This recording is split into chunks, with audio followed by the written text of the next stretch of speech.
Hello friends, welcome to online study centre. आज हम लोग पढ़ेंगे प्रतियोगिता दर्पण। प्रतियोगिता दर्पण में आज हम लोग पढ़ेंगे करंट अफेयर्स जो है वो अक्टूबर 2023 का एडिशन है। फुल डिस्कशन होगा यहाँ पर। इस प्रतियोगिता दर्पण का काफी इंपॉर्टेंट होगा, तो इस वीडियो को जरूर देखिएगा।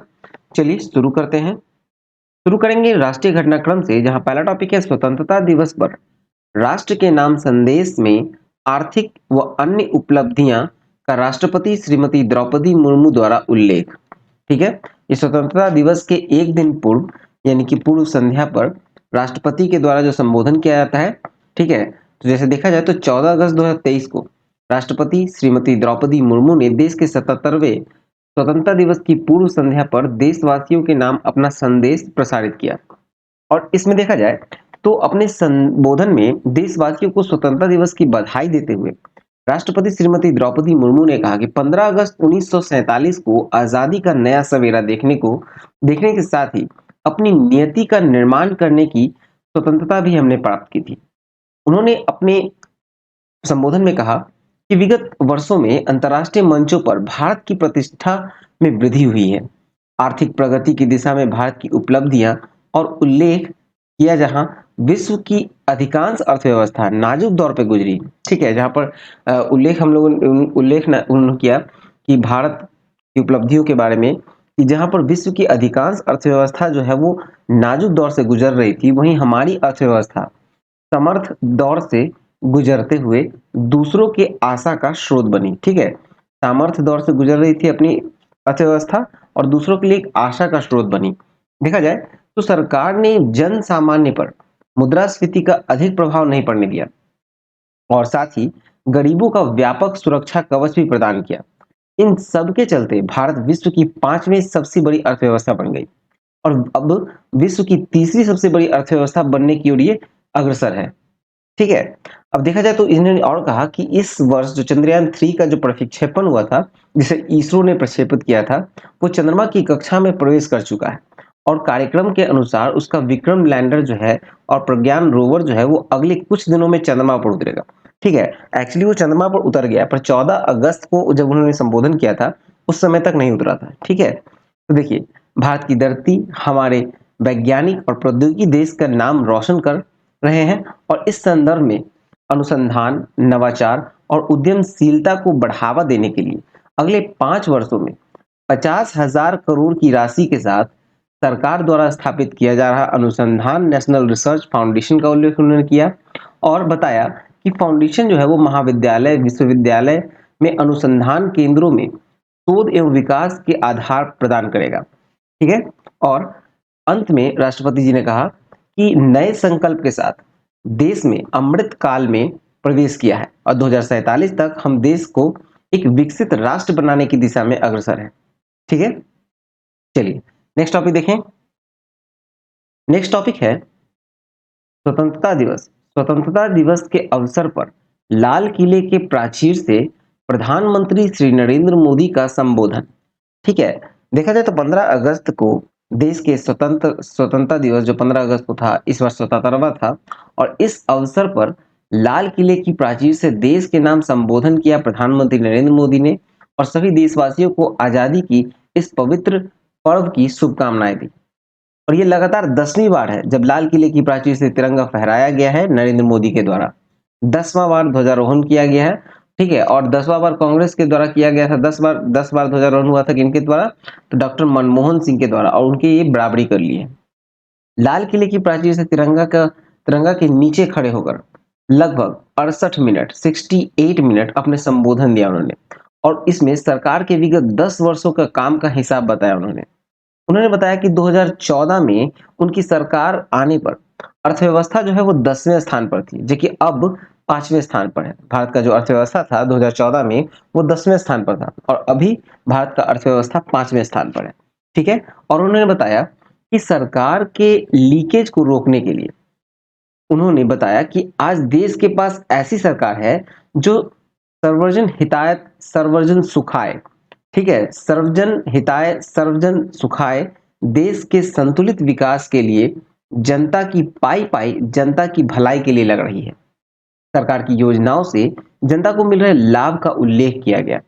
इसके संदर्भ में जन औषधि योजना, अमृत सरोवर, 18,000 गांव तक बिजली पहुंचाने, जनधन बैंक खाता खोलने, बेटियों के लिए शौचालय बनवाने, 200 crore vaccination, 5G roll out, ethanol में 20% की ब्लेंडिंग, वंदे भारत रेलगाड़ियां का परिचालन, हरित हाइड्रोजन, क्वांटम कंप्यूटर, जैविक खेती, नैनो यूरिया और नए संसद भवन का निर्माण आदि का उल्लेख किया है प्रधानमंत्री नरेंद्र मोदी ने। ठीक है।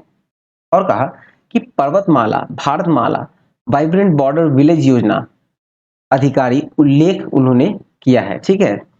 और बढ़ई व लोहार जैसे काम करने वालों के लिए विश्वकर्मा जयंती के अवसर पर एक नई विश्वकर्मा योजना शुरू करने की घोषणा की है। ठीक है। और साथ ही ग्रामीण महिलाओं को स्वयं सहायता समूह के माध्यम से ड्रोन चलाने की ट्रेनिंग की बात कही उन्होंने। सेल्फ हेल्प ग्रुप्स के जरिए 200 करोड़ लखपति दीदी का लक्ष्य का उल्लेख किया उन्होंने। सरकारी योजनाओं के जनहित पर खर्च का उल्लेख बताया। 10 वर्ष पूर्व जब केंद्र सरकार की ओर से राज्य को 30 लाख करोड़ जाते थे, अब विगत 9 वर्षों में यह आंकड़ा 100 करोड़ हो गया, 100 लाख करोड़ पहुंच गया है। ठीक है। कहने का मतलब ये है कि 10 साल पहले के बारे में अगर उन्होंने बताया, तो 10 साल पहले जो राज्य को जो पैसे दिए जाते थे वो 30 लाख करोड़ जाते थे, लेकिन अब ये 9 साल बाद का आंकड़ा देखा जाए तो अब 100 लाख करोड़ दिया जाता है राज्य को। ठीक है। पहले स्थानीय निकाय के विकास के लिए भारत सरकार के खजाने से 70,000 करोड़ जाता था। ठीक है। किसके लिए? स्थानीय निकाय के विकास के लिए 70,000 करोड़ जाता था, लेकिन आज के समय में ये 3 लाख करोड़ से भी ज्यादा है। पहले गरीबों को घर बनाने के लिए 90,000 करोड़ खर्च होता था, लेकिन आज ये 4 गुना होकर 4 लाख करोड़ से भी ज्यादा है।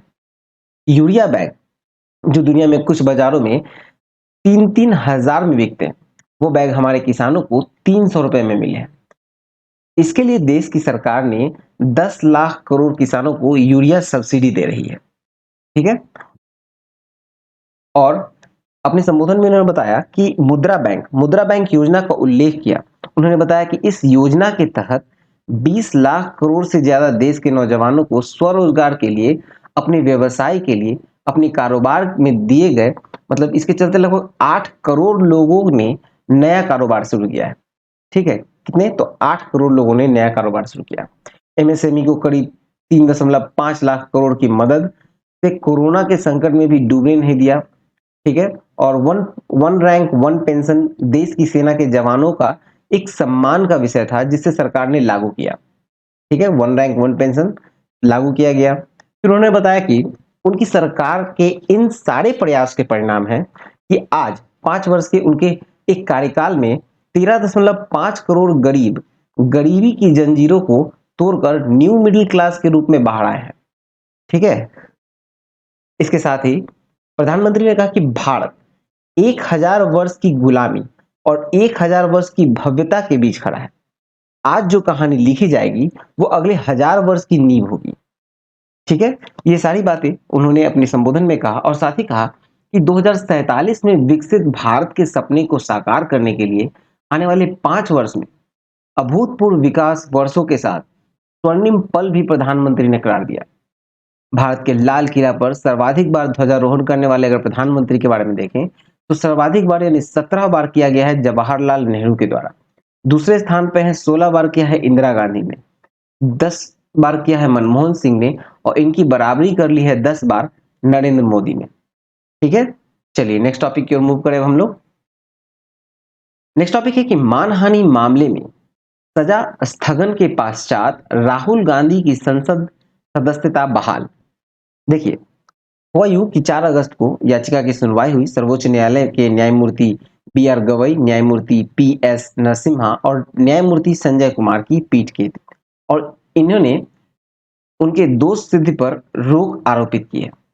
ठीक है। दोष सिद्धि पर रोक लगाते हुए सर्वोच्च न्यायालय की पीठ ने कहा कि निचली अदालत इस मामले में अधिकतम सजा देने का कोई कारण नहीं बता पाया और अंतिम फैसला आने तक दोष सिद्धि के आदेश पर रोक लगाने को आवश्यक सर्वोच्च न्यायालय की पीठ ने बताई। ठीक है।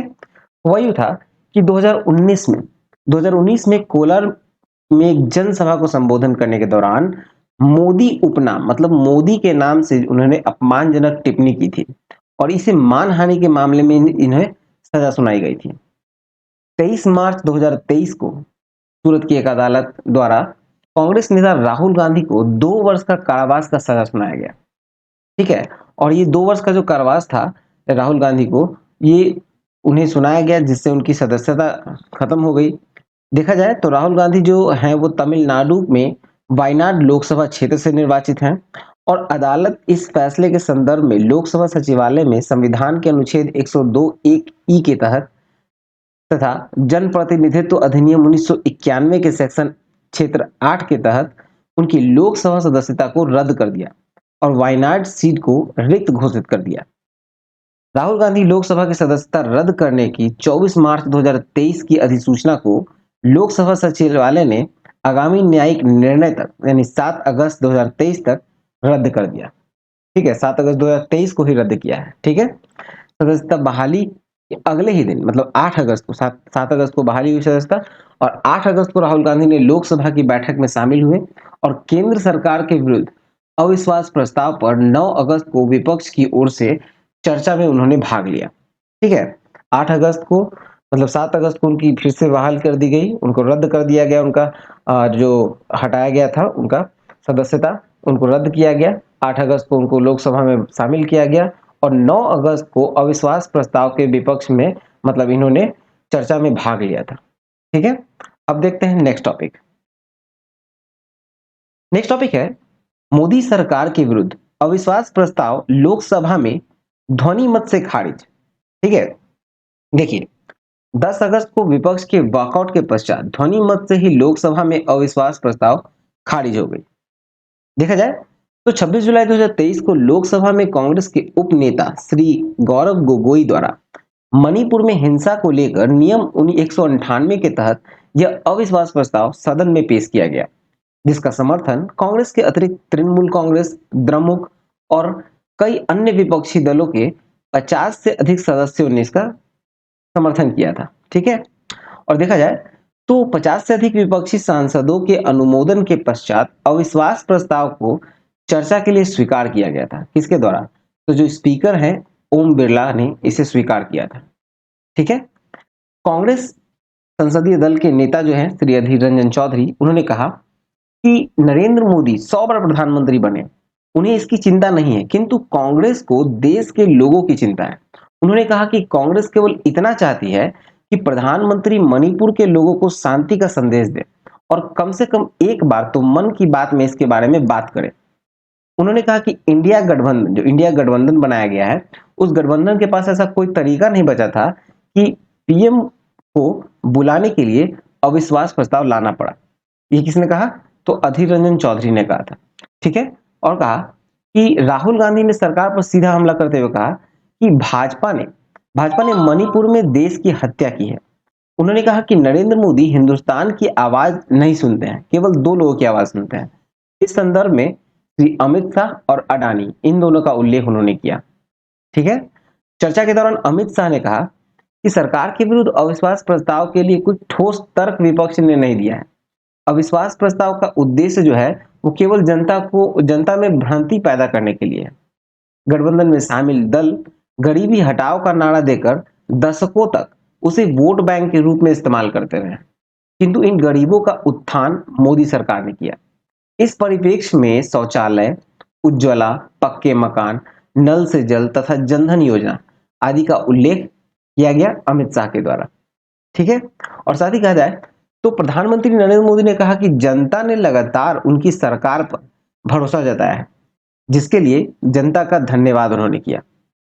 अपने इस 2 घंटे से अधिक के प्रत्युत्तर में विपक्षी दावों को खोखलेपन का उजागर उन्होंने किया, और कहा जाए तो विपक्षी दलों को परिवारवाद की राजनीति, विपक्षी दल के जो परिवारवाद की राजनीति है उसका प्रतिबिंब और स्वार्थ का गठबंधन बताते हुए विचाराधीन प्रस्ताव को अविश्वास प्रस्ताव नहीं, जनता के साथ विश्वासघात का प्रस्ताव उन्होंने बताया। ठीक है, ये अविश्वास प्रस्ताव को नहीं बल्कि जनता के साथ विश्वासघात का प्रस्ताव उन्होंने बताया। ठीक है, 10 अगस्त को सदन में अविश्वास प्रस्ताव पर जो गर्मागर्मी हुई इतनी बढ़ी कि सत्ता पक्ष और विपक्ष पक्ष जो थे वो सांसद के बीच कई बार भिड़ंत की स्थिति उत्पन्न हो गई, और कांग्रेस नेता जो अधीर रंजन चौधरी हैं, उन्हें अनिश्चित काल के लिए लोकसभा से निलंबित कर दिया गया। ठीक है, जो वॉकआउट हुआ उसी बीच वॉकआउट हो गया और ध्वनि मत से ये अविश्वास प्रस्ताव जो है वो 10 अगस्त को खारिज हो गया। 9 वर्ष में अब तक 2 बार प्रधानमंत्री नरेंद्र मोदी पर अविश्वास प्रस्ताव का सामना करना पड़ा है इन्हें, और इससे पूर्व जुलाई 2018 में अविश्वास प्रस्ताव आया था, कांग्रेस के नेतृत्व में आया था, विपक्ष द्वारा लगाया गया था, जिसमें 126 मत ही लोकसभा में पड़े थे, जबकि 325 सांसदों ने इनके विरोध में मत दिया था। ठीक है, चलिए नेक्स्ट देखें। नेक्स्ट टॉपिक है अन्य पिछड़ा वर्गों के लिए आरक्षण के संबंध में रोहिणी आयोग की रिपोर्ट राष्ट्रपति को प्रस्तुत। ठीक है, तो देखें तो 31 जुलाई को अन्य पिछड़ा वर्ग यानी जो ओबीसी कैटेगरी है उनके लिए जो मिलने वाले जो आरक्षण है उसमें विभिन्न उपवर्गों के लिए विभाजन तथा अन्य संबंधी पहलुओं पर सुझाव देने के लिए दिल्ली हाईकोर्ट ने पूर्व मुख्य न्यायाधीश न्यायमूर्ति जी रोहिणी की अध्यक्षता में अक्टूबर 2017 में गठित रोहिणी आयोग ने अपनी रिपोर्ट जो है वो राष्ट्रपति श्री द्रौपदी मुर्मू को सौंप दी है। आयोग को यह कार्य सौंपा गया था, ठीक है, आयोग को यह कार्य सौंपा गया कि ओबीसी के लिए जो 27% का आरक्षण है और अन्य सरकारी लाभ है उनमें किन जाति समूह को कितना वर्चस्व है। ठीक है, मतलब जो 27% का जो आरक्षण मिल रहा है ओबीसी को, उसमें किस जाति का कितना वर्चस्व है, इसका कार्य सौंपा गया था ताकि लाभ का जो वितरण है वो समान रूप से हो सके। 12 सप्ताह के भीतर इनको रिपोर्ट प्रस्तुत करनी थी, लेकिन विगत 6 वर्षों से मतलब पिछले 6 वर्षों से ये कार्यकाल में लगभग 14 बार विस्तार हुआ था। आयोग की रिपोर्ट का खुलासा अभी नहीं हुआ है। ठीक है, चलिए नेक्स्ट देखें। नेक्स्ट टॉपिक है उत्तर प्रदेश में सभी स्तर पर शिक्षकों की नियुक्ति के लिए अब शिक्षा सेवा चयन आयोग हेतु विधेयक। देखा जाए तो उत्तर प्रदेश में बेसिक शिक्षा से लेकर उच्च शिक्षा तक के लिए जो शिक्षकों और सहायता प्राप्त जो अल्पसंख्यक कॉलेज हैं उनके लिए शिक्षकों की भर्ती के लिए अब एक आयोग का गठन किया गया, जिसका नाम क्या दिया गया, तो उत्तर प्रदेश शिक्षा सेवा चयन आयोग। ठीक है, और इस आयोग का जो गठन है वो उत्तर प्रदेश शिक्षा सेवा चयन आयोग विधेयक 2023 राज्य राज्य विधानसभा में अगस्त 2023 में पेश किया गया था। अध्यक्ष के अतिरिक्त 12 सदस्य हैं इसमें। इसका जो मुख्यालय है वो प्रयागराज में होगा और नए अधिनियम के प्रभावी हो जाने से जो उच्चतर शिक्षा सेवा आयोग अधिनियम 1980 और उत्तर प्रदेश माध्यमिक शिक्षा बोर्ड अधिनियम 1982 जो है वो निष्प्रभावी हो जाएंगे, जिनके साथ ही उच्चतर शिक्षा सेवा आयोग तथा माध्यमिक शिक्षा सेवा चयन बोर्ड जो है वो समाप्त हो जाएंगे। उनके द्वारा की जाने वाली जो नियुक्तियां हैं वो शिक्षा सेवा चयन आयोग द्वारा ही की जाएंगी।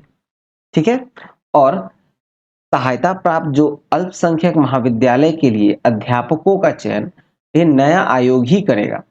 पहले क्या होता था कि इन महाविद्यालयों में अभी तक जो हो रहा था कि प्रबंध तंत्र ही स्वयं शिक्षकों की नियुक्ति कर रहा था। ठीक है, चलिए नेक्स्ट देखें। नेक्स्ट टॉपिक है बिहार में जाति आधारित गणना का कार्य पूर्ण, परिणाम लंबित। तो देखिए 1 अगस्त 2023 को बिहार में नीतीश सरकार की पहल पर जनवरी 2023 में शुरू की गई जाति आधारित गणना के विरुद्ध दायर याचिकाओं पर लगाई गई रोक पटना उच्च न्यायालय द्वारा हटा लिए जाने के पश्चात इस गणना का बाकी कार्य अगस्त 2023 में ही पूरा कर लिया गया।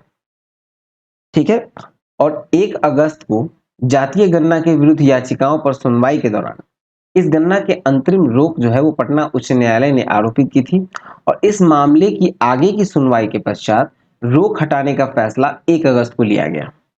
ठीक है, और इन याचिकाओं में गणना के अधिकार को केवल केंद्र सरकार के पास बताया गया था और राज्य सरकार के अधिकार क्षेत्र से बाहर बताया गया था। मतलब कहा गया था कि जो जनगणना है मतलब ये जातिगत गणना जो था उसको कोर्ट ने जनगणना माना था और उसे कहा था कि ये जो जनगणना है ये कराने का अधिकार सिर्फ केंद्र के पास है, राज्य के पास नहीं है, राज्य को इसका अधिकार क्षेत्र नहीं है। ठीक है, ये तर्क देकर इस पर रोक लगाई गई थी, लेकिन 1 अगस्त को फैसला है कि जाति आधारित गणना और आर्थिक सर्वेक्षण के सरकार के फैसले को सही ठहराया गया। मतलब ये जातिगत गणना बताया गया और आर्थिक सर्वेक्षण बताया गया सरकार के द्वारा, ठीक है। और इसको उच्च न्यायालय इस संबंध में राज्य की कार्यवाही को पूरी तरह से अवैध कर दिया था। ठीक है, उसको अवैध कर दिया गया था और ये सही उसको 1 अगस्त को हटा लिया गया। ठीक है। और देखा जाए तो 1 अगस्त के निर्णय के विरुद्ध सर्वोच्च न्यायालय में याचिका अभी लंबित है। ठीक है, 1 अगस्त का जो निर्णय हुआ इसके विरुद्ध में अब सर्वोच्च न्यायालय में याचिका चली गई है और सर्वोच्च न्यायालय में अभी इसका डिसीजन नहीं आया है, अभी लंबित है। इन याचिकाओं पर निर्णय के पश्चात ही गणना के आंकड़े जारी किए जाने की दिशा में मार्ग प्रशस्त हो सकेगा। ठीक है। देखिए, गणना का जो पहला चरण था वो 7 जनवरी 2023 को प्रारंभ हुआ था, जो कि 21 फरवरी तक चला था। दूसरा चरण जो है वो 15 अप्रैल 2023 को प्रारंभ हुआ और कार्य जो है वो 15 मई 2023 तक पूरा करने का लक्ष्य था। ठीक है। और जिसके लिए 5.19 लाख कर्मचारी काम पर लगाए गए थे और इस सर्वेक्षण के तहत 17 तरह की जानकारियां प्रत्येक परिवार से ली जा रही थी। 4 मई 2023 को यह कार्य रोकने का अंतिम आदेश जो है वो पटना उच्च न्यायालय द्वारा पारित किया गया था, जिसे 1 अगस्त को हटा लिया गया। ठीक है। चलिए नेक्स्ट देखें। नेक्स्ट टॉपिक है नौसेना के लिए 5 फ्लीट सपोर्ट शिप के निर्माण हेतु हिंदुस्तान शिपयार्ड लिमिटेड के साथ अनुबंध। ठीक है, हिंदुस्तान शिपयार्ड लिमिटेड के साथ अनुबंध हुआ है। ठीक है, एचएसएल जिसे कहा जाए, हिंदुस्तान शिपयार्ड लिमिटेड। ठीक है। और रक्षा मंत्रालय नौसेना के लिए 5 फ्लीट सपोर्ट शिप का निर्माण देश में ही करने का निर्णय किया और इसका निर्माण जो है वो विशाखापट्टनम स्थित हिंदुस्तान शिपयार्ड लिमिटेड में किया जाएगा। ठीक है। सार्वजनिक क्षेत्र की जो कंपनी है इसके साथ 19,000 करोड़ का अनुबंध किया गया है मंत्रालय के द्वारा और 44,000 टन श्रेणी की यह पोत होगी जो भारत में किसी भारतीय शिपयार्ड द्वारा बनाए जाने वाले अपनी तरह का यह पहला पोत होगा। इसका जो उपयोग होगा वो होगा कि समुद्र में तैनात जो युद्धपोत हैं उनको ईंधन, पानी, गोला बारूद व अन्य आवश्यक सामग्री की आपूर्ति के लिए किया जाएगा। ठीक है, मतलब उनको बार बार अपना रसद खत्म होने पर या ईंधन खत्म होने पर या गोला बारूद खत्म होने पर उन्हें किनारे आने की जरूरत नहीं है, बल्कि ये जो फ्लीट सपोर्ट शिप है 5 जो बनाए जा रहे हैं ये उन तक ये सारी सामग्री को पहुंचाएगा। ठीक है। चलिए नेक्स्ट देखें। नेक्स्ट है राजस्थान अब 50 जिलों वाला राज्य। देखा जाए तो 4 अगस्त को नए जिलों के गठन के प्रस्ताव को राज्य मंत्रिमंडल की बैठक में मंजूरी प्रदान की गई। ठीक है। और नए संभागों व जिलों का गठन का अधिसूचना भी जारी किया गया। ठीक है, संभाग का मतलब हो गया डिवीजन। ठीक है। देखिए, रामलुभाया समिति की संस्तुति परिप्रेक्ष्य में राजस्थान में 3 नए संभाग यानी 3 नए डिवीजन बनाए गए और 19 नए जिलों का गठन करने का घोषणा किया गया। ठीक है। और सभी जो नवगठित जिले हैं उनकी स्थापना 7 अगस्त 2023 से औपचारिक रूप से मानी गई है। राजस्थान जिलों की संख्या जो है वो 50 हो जाने से राज्य के 2.06 करोड़ लोगों को अपने पतों में संशोधन करना होगा। ठीक है, जो अब 50 जिले हो गए तो उनके पता में अब संशोधन करना होगा क्योंकि उनका जिला चेंज हो गया होगा। ठीक है।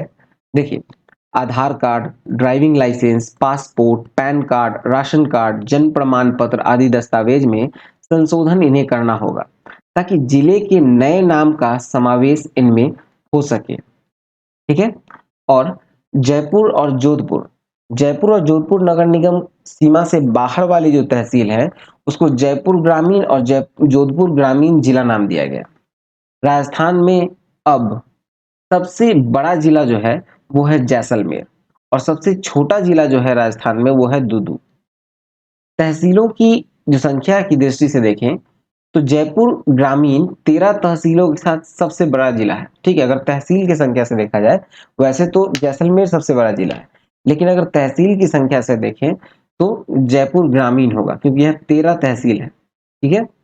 राजस्थान में नवगठित जो 19 जिले हैं उनके बारे में देखें तो पहला है अनूपगढ़, बालोतरा, ब्यावर, डिग, डिडवाना, डिडवाना जो है डिडवाना कुचामन, फिर दूदू, गंगापुर सिटी, जयपुर ग्रामीण, जोधपुर ग्रामीण, केकड़ी, खैरथल, तिजारा, कोटपुतली बहरोड, नीमा का थाना, फलौदी फलौदी, फिर हो गया सलूम्बर, सांचौर तथा शाहपुरा और शाहपुरा के बाद जयपुर और जोधपुर।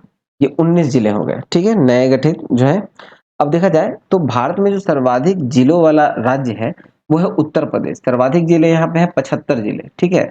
दूसरे स्थान पे आता है मध्य प्रदेश 52 जिलों के साथ, और तीसरे स्थान पर हो गया है अब राजस्थान 50 जिलों के साथ, ठीक है। चलिए नेक्स्ट देखें,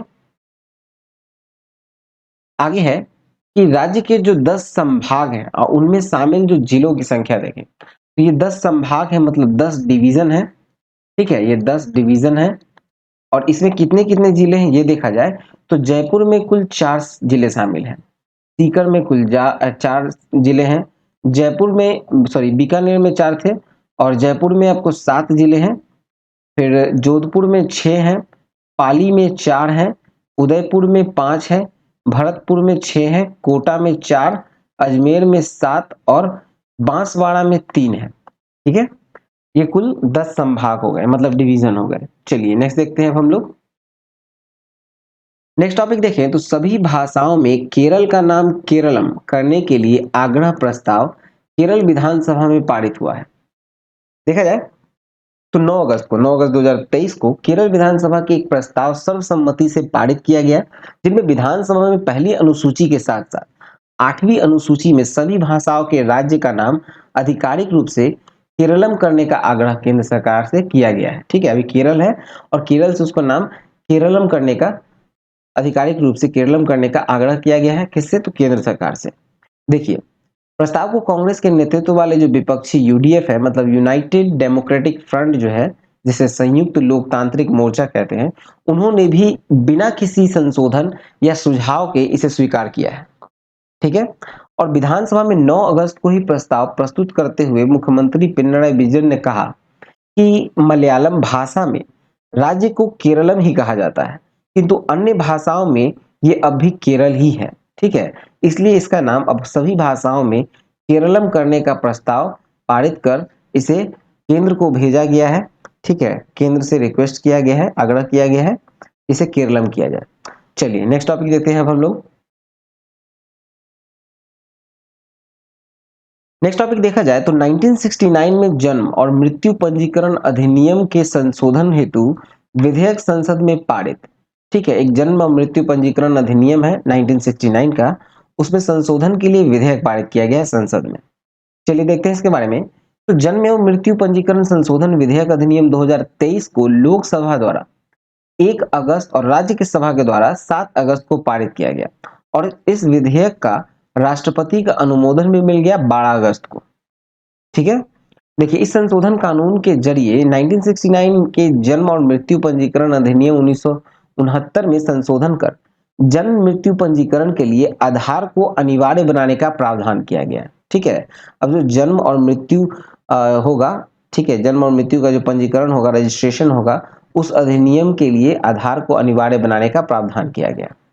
देखा जाए तो संशोधन कानून जो है, इसके तहत राज्यों को जन्म मृत्यु प्रमाण पत्र जारी करने के लिए रजिस्ट्रार जनरल ऑफ इंडिया यानी आरजीआई के द्वारा संचालित जो नागरिक पंजीकरण प्रणाली है उसका उपयोग करना होगा।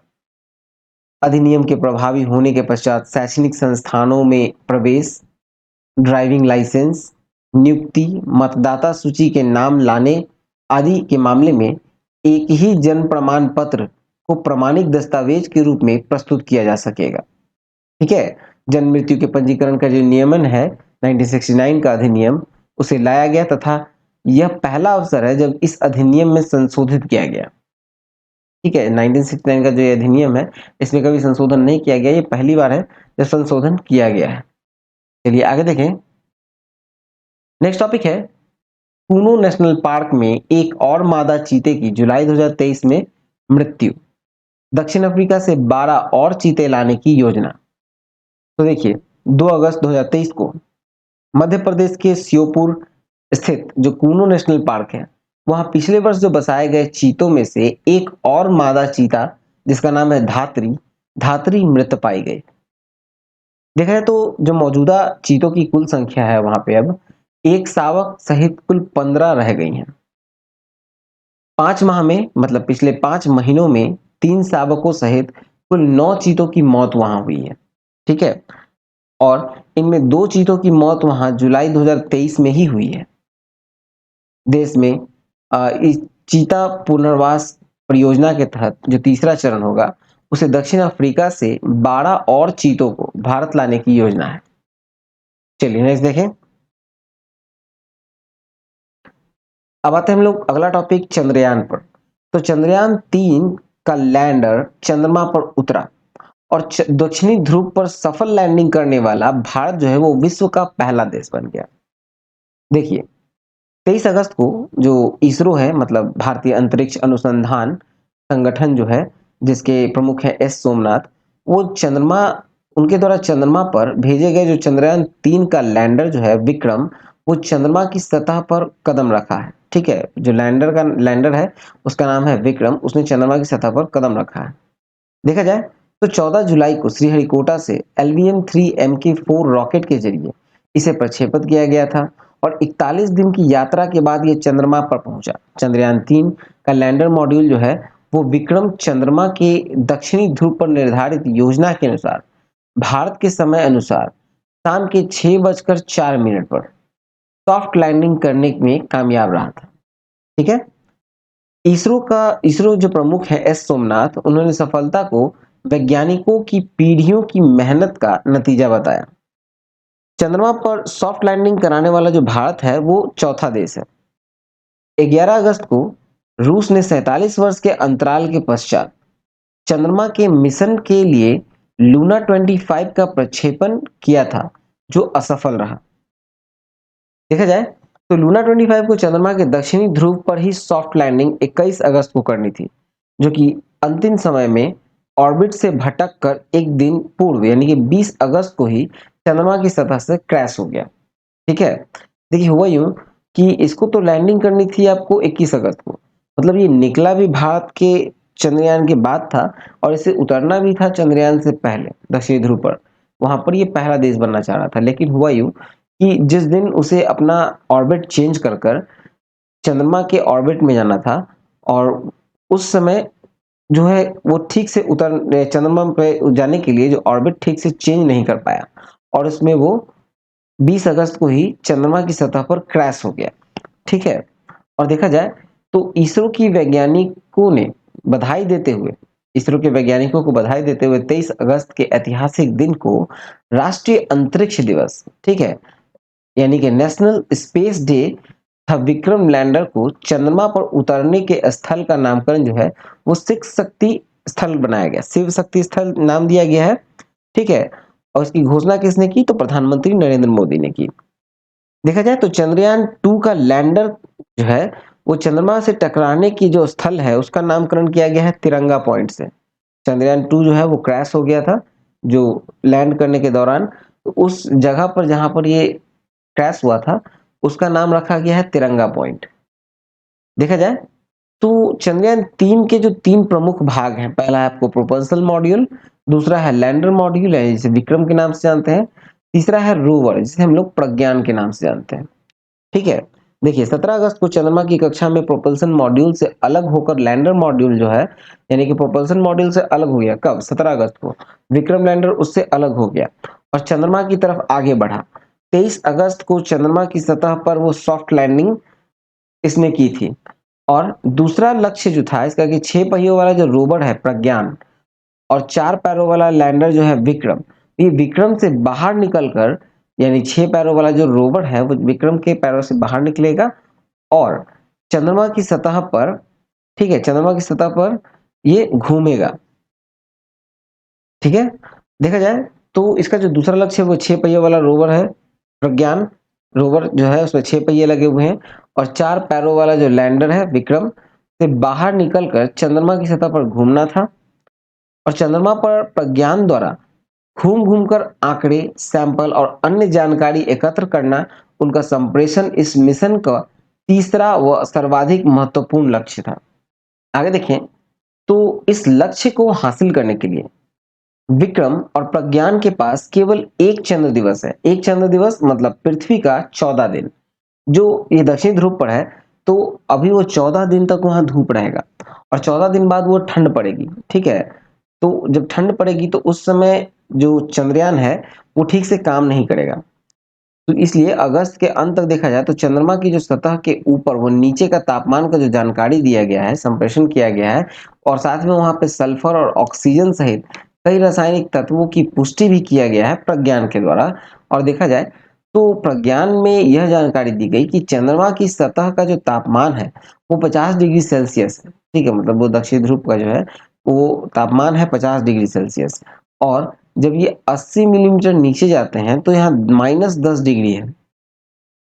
ठीक है, और पृथ्वी के 14 दिन की यह अवधि जो है वो समाप्त होने पर प्रज्ञान रोवर जो है वो चंद्रमा पर रात की स्थिति में आ जाएगा और उस समय वहां का जो तापमान होगा वो -133 डिग्री सेल्सियस तक होगा। ठीक है, -133 डिग्री तक होगा, इसलिए उससे पहुंचना मुमकिन नहीं है। ठीक है, और चंद्र रात्रि समाप्त होने पर ये दोनों जो है पुनः कार्य प्रारंभ करे, इसकी संभावना जो है वो बहुत कम है, क्योंकि अगर ऐसा होता तो ये बहुत बड़ी उपलब्धि हो जाएगी इसरो के लिए। ठीक है, चलिए नेक्स्ट देखें। नेक्स्ट टॉपिक है इसरो का आदित्य L1 मिशन। देखा जाए तो 2 सितंबर को इसरो ने सूर्य के अध्ययन के लिए एक आदित्य L1 नाम का PSLV C57 के जरिए भेजा और प्रक्षेपण स्थल जो है वो श्रीहरिकोटा स्थित जो सतीश धवन अंतरिक्ष केंद्र है और इसका स्थानीय समय था दोपहर के 11:50 इसे प्रक्षेपण का समय था। ठीक है, और देखा जाए तो 1480.7 किलोग्राम का जो वजन है वो आदित्य L1 का वेधशाला है। आदित्य L1 जो है वो एक वेधशाला है जिसे सूर्य के कोरोना के दुरुस्त अवलोकन व अध्ययन के लिए डिजाइन किया गया है। पृथ्वी से लगभग 15 लाख किलोमीटर दूर सूर्य पृथ्वी प्रणाली के लैग्रेंज पॉइंट यानी L1 पर स्थापित किया जाना है। आदित्य L1 को वहां पहुंचने में लगने वाला जो समय है वो है 127 दिन। लैग्रेंज पॉइंट है L1, ये क्या है? देखा जाए तो पृथ्वी और सूर्य के बीच एक ऐसा स्थान है जहां पृथ्वी व सूर्य के गुरुत्वाकर्षण के बीच एक बैलेंस बन जाता है, जिसके चलते कोई भी स्पेसक्राफ्ट एक ही स्थान पर स्थिर रह सकता है। दिन और रात तक चक्र इस स्थान की साइकिल को प्रभावित नहीं करती। ठीक है, इसका जो चक्र है मतलब ये जो रोटेशन जो होता है इस साइकिल को प्रभावित नहीं करता है, जिससे सूर्य वहां 24 घंटे यानी 24 घंटे सातों दिन दिखाई पड़ेगा। ठीक है, चलिए इसमें आगे है कि जो सूर्य से पृथ्वी की दूरी है वो लगभग 15 करोड़ किलोमीटर है। इन दोनों के बीच में 5 लैग्रेंज पॉइंट है L1, L2, L3, L4 और L5। अभी हमारा जो आदित्य L1 है वो L1 तक जाएगा। ठीक है, और इसका जो नामकरण है वो 18वीं सदी के इताली खगोल शास्त्री हैं और गणितज्ञ जिसका नाम था जोसेफ लुई लैग्रेंज, इनके नाम पर रखा गया। जोसेफ लुई लैग्रेंज के नाम पर। इनमें L1 पृथ्वी से 15 लाख किलोमीटर दूर है। इस पर L1 जो है वो पृथ्वी से 15 लाख किलोमीटर दूरी पर है, जो कि पृथ्वी और सूर्य के बीच की दूरी का 1% है। ठीक है, पृथ्वी और सूर्य के बीच का 1% का दूरी है। देखा जाए तो आदित्य L1 को बेंगलुरु स्थित इंडियन इंस्टीट्यूट ऑफ एस्ट्रोफिजिक्स ने तैयार किया है और L1 पॉइंट पर रहता हुआ आदित्य सूर्य के आसपास के वायुमंडल का अध्ययन करने के साथ साथ कोरोना को भौतिक व उसके तापमान तथा सूर्य के आसपास की हवा की उत्पत्ति, संरचना और गतिशीलता आदि का अध्ययन करेगा। आदित्य L1 जो है वो सूर्य के अध्ययन के लिए भारत की यद्यपि पहला मिशन है। इससे पहले अमेरिका, जापान, यूरोप, चीन के द्वारा इस दिशा में पहले भी कुछ लॉन्चिंग की जा चुकी है। ठीक है, चलिए नेक्स्ट टॉपिक देखिए हम लोग। अब आते हैं अंतरराष्ट्रीय घटनाक्रम में, जहां पहला है कि लद्दाख सीमा पर तनाव के मामले में भारत चीन के बीच कोर कमांडर स्तर की वार्ता का 19वां दौर। देखिए 13 अगस्त से 14 अगस्त को पूर्वी लद्दाख क्षेत्र में सीमा पर चल रहे सैन्य गतिरोध को सुलझाने के लिए भारत और चीन के बीच कोर कमांडर स्तर की सैन्य वार्ता का 19वां दौर संपन्न हुआ। ये वार्ता जो है वो वास्तविक नियंत्रण रेखा मतलब LAC के निकट भारतीय क्षेत्र में चुशुल मोल्दो स्थान पर संपन्न हुआ है और ये पहले ही अवसर है जब भारत और चीन के बीच कोर कमांडर स्तर की वार्ता जो है वो 2 दिन तक चला। इस वार्ता में भारतीय प्रतिनिधिमंडल की नेतृत्व जो है वो 14वीं कोर कमांडर लेफ्टिनेंट जनरल रसीम बाली ने किया, जबकि चीनी पक्ष का नेतृत्व जो है वो दक्षिण सिंजियांग सैन्य जिले के कमांडर ने किया। आगे की वार्ता के संबंध में विदेश मंत्रालय की विज्ञप्ति में यद्यपि अधिक कुछ कहा नहीं गया है, तथापि मीडिया रिपोर्टों के अनुसार पूर्वी लद्दाख के रणनीतिक रूप से महत्वपूर्ण देपसांग डेमचोक क्षेत्र में सैनिकों के पीछे हटने पर जोर भारत की ओर से दिया गया है। विदेश मंत्रालय द्वारा जारी विज्ञप्ति में कहा गया है कि दोनों पक्षों के बीच पश्चिम क्षेत्र में एलएसी पर विशेष मुद्दों के समाधान का सकारात्मक, रचनात्मक और गहन चर्चा हुई है। सैन्य और रणनीतिक चैनलों के माध्यम से बातचीत के गति को बनाए रखने के लिए तथा सीमावर्ती क्षेत्रों में जमीनी स्तर पर शांति बनाए रखने पर सहमत हुए हैं। चलिए नेक्स्ट देखें। नेक्स्ट टॉपिक है पाकिस्तान में संसद भंग, बलूचिस्तान अवामी पार्टी के अनवरुल हक काकर देश के नए कार्यवाहक प्रधानमंत्री। तो देखा जाए तो 9 अगस्त 2023 को प्रधानमंत्री शहबाज शरीफ की सलाह पर राष्ट्रपति आरिफ अलवी ने नेशनल असेंबली को उसे कार्यकाल पूरा होने से 3 दिन पूर्व ही भंग कर दिया। 12 अगस्त को बलूचिस्तान अवाम पार्टी के सेनेटर अनवरुल हक को संविधान के अनुच्छेद 224 ए के तहत कार्यवाहक प्रधानमंत्री राष्ट्रपति आरिफ अलवी ने नियुक्त किया है और 14 अगस्त को पाकिस्तान के स्वतंत्रता दिवस के दिन सीनेट की सदस्यता से त्याग पत्र देकर कार्यवाहक प्रधानमंत्री के रूप में इन्होंने शपथ ग्रहण किया। अपनी कैबिनेट में 16 मंत्री और 3 सलाहकारों को उन्होंने शामिल किया है। नेक्स्ट टॉपिक है पाकिस्तान के पूर्व प्रधानमंत्री इमरान खान को 3 वर्ष के कारावास की सजा, चुनाव के लिए अयोग्य हुए। तो देखा जाए तो 5 अगस्त को इस्लामाबाद की जिला एवं सत्र अदालत ने तोशाखाना भ्रष्टाचार के मामले में दोषी करार देते हुए इमरान खान को 3 वर्ष के कारावास की सजा दी और 1 लाख जुर्माना अदालत में आरोपित किया। उन्हें गिरफ्तार किया गया है। कहां से? तो पंजाब प्रांत की सी कैटेगरी की अटक जेल में उन्हें रखा गया है और इस फैसले के चलते 5 वर्ष तक इमरान खान अब चुनाव नहीं लड़ पाएंगे। वहां नए संसदीय चुनाव 3 माह के भीतर संभावित हैं और पाकिस्तान की तोशाखाना एक सरकारी विभाग है जहां विदेशी सरकारों और अन्य विदेशी हस्तियों द्वारा जो देश के राष्ट्रपति, प्रधानमंत्री, सांसदों आदि को दिए गए जो उपहार है उसको रखा जाता है।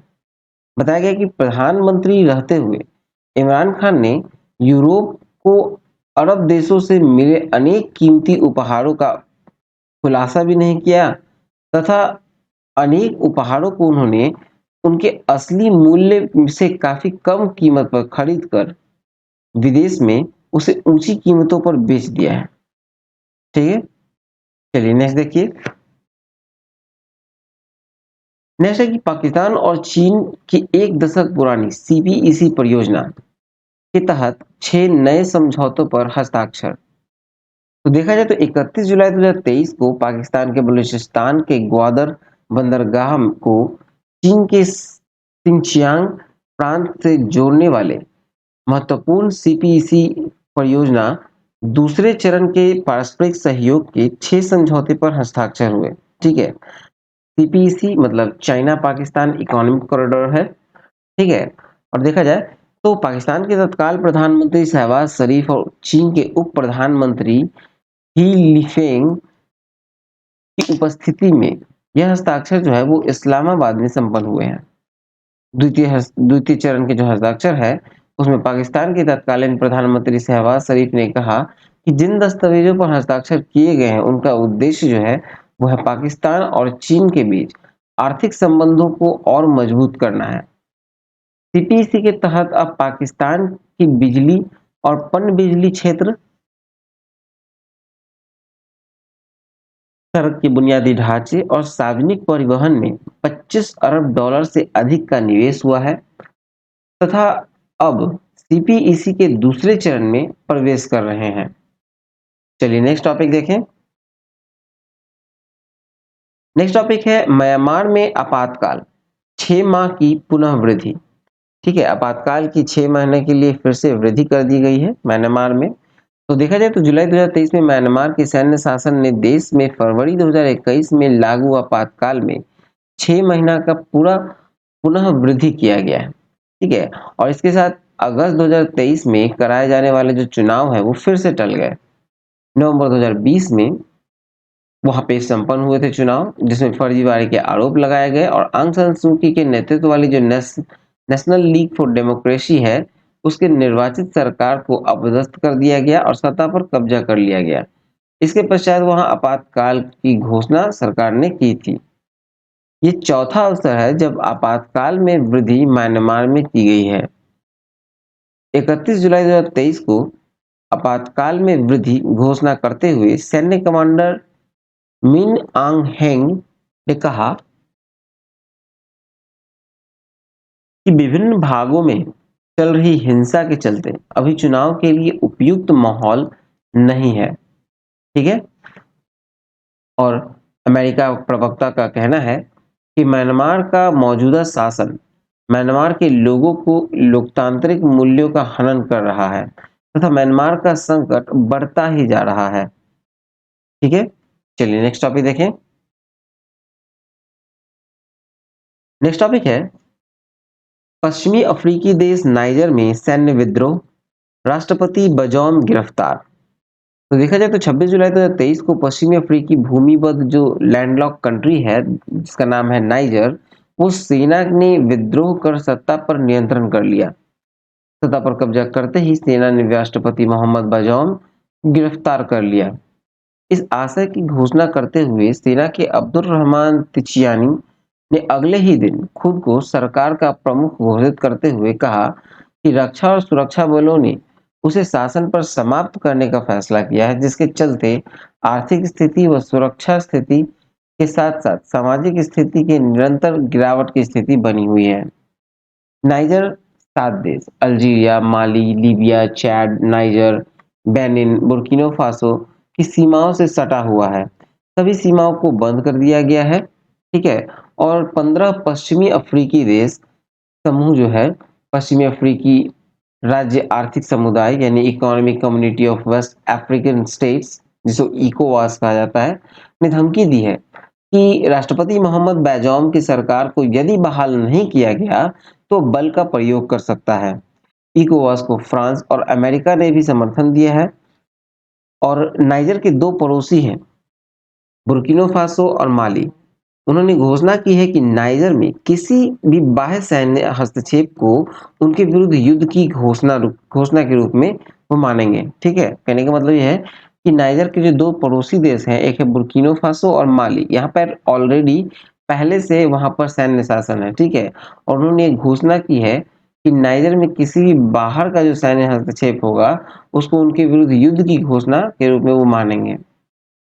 गतिरोध की स्थिति बने रहने पर अफ्रीकी संघ जो है वो नाइजर की सदस्यता 21 अगस्त को निलंबित कर दी है। ठीक है, और वर्ष 2020 के पश्चात नाइजर जो है वो सैन्य विद्रोह का सामना करने वाला बुर्किना फासो, गिनी, माली के पश्चात ये चौथा अफ्रीकी देश है। ठीक है, और वहां रह रहे जो लगभग 250 भारतीयों को देश छोड़ने की सलाह भारत के राजधानी नियामे स्थित दूतावास ने दी।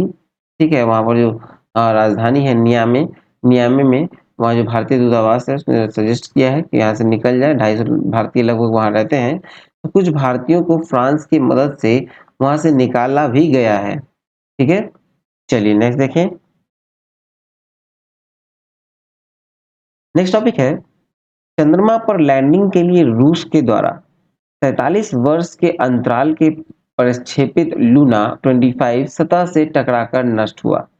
ठीक है, 47 साल के बाद लूना 25 जो है वहां लॉन्च किया गया चंद्रमा पर लैंड करने के लिए दक्षिणी ध्रुव पर, लेकिन वो सतह पर पहुंचने से पहले ही टकरा गया।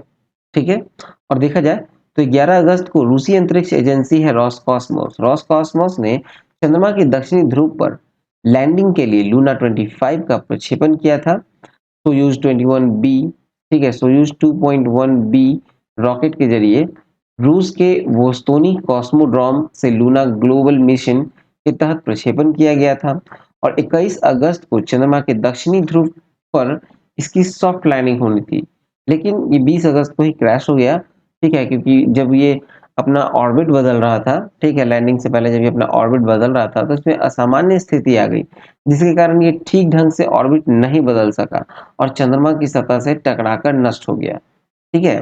देखा जाए तो लूना 25 में लगभग 800 किलोग्राम का लैंडर था। चंद्रमा की सतह पर चंद्रयान 3 की लैंडिंग से पहले ही उतारने की रूसी अंतरिक्ष एजेंसी की योजना थी, ठीक है?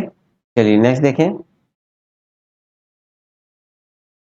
नेक्स्ट टॉपिक है कि 38 वर्षों से कंबोडिया के प्रधानमंत्री रहे हुन सेन ने अपने पद छोड़ दिए और उनके पुत्र हुन मानेट बने नए प्रधानमंत्री। तो देखिए, तो 22 अगस्त को कंबोडिया में 38 वर्षों के अंतराल के पश्चात सत्ता में परिवर्तन हुआ।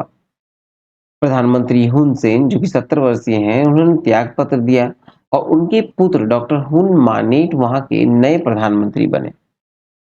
23 जुलाई 2023 को कंबोडिया की 7वीं नेशनल असेंबली के लिए आम चुनाव संपन्न हुए थे। 125 सदस्यीय नेशनल असेंबली में 120 सदस्य हुन सेन के नेतृत्व वाली कंबोडियन पीपुल्स पार्टी के चुने गए हैं। प्रधानमंत्री पद हेतु अपने पुत्र हुन मानेट को मनोनीत करने की घोषणा निवर्तमान प्रधानमंत्री हुन सेन ने पहले ही कर दी थी और जो इस पद के लिए नेशनल असेंबली में 22 अगस्त को हुए जो मतदान हुए थे, उसमें 123 मत जो है वो हुन मानेट के पक्ष में पड़े, जिसे 2023-28 के लिए 5 वर्ष के कार्यकाल के लिए हुन मानेट जो है वो प्रधानमंत्री वहां चुने गए हैं। प्रधानमंत्री के रूप में हुन मानेट की नियुक्ति जो है, इसकी पुष्टि हुई है 22 अगस्त 2023 को। चलिए नेक्स्ट देखें।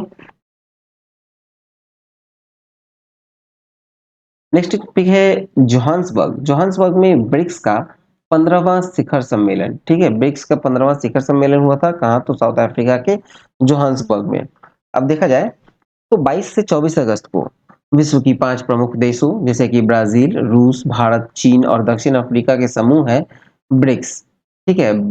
ब्राजील, रूस, इंडिया, चाइना और साउथ अफ्रीका, इनका 15वां शिखर सम्मेलन जो संपन्न हुआ है, वो दक्षिण अफ्रीका की मेजबानी में हुआ है। कहाँ हुआ? तो जोहान्सबर्ग में संपन्न हुआ।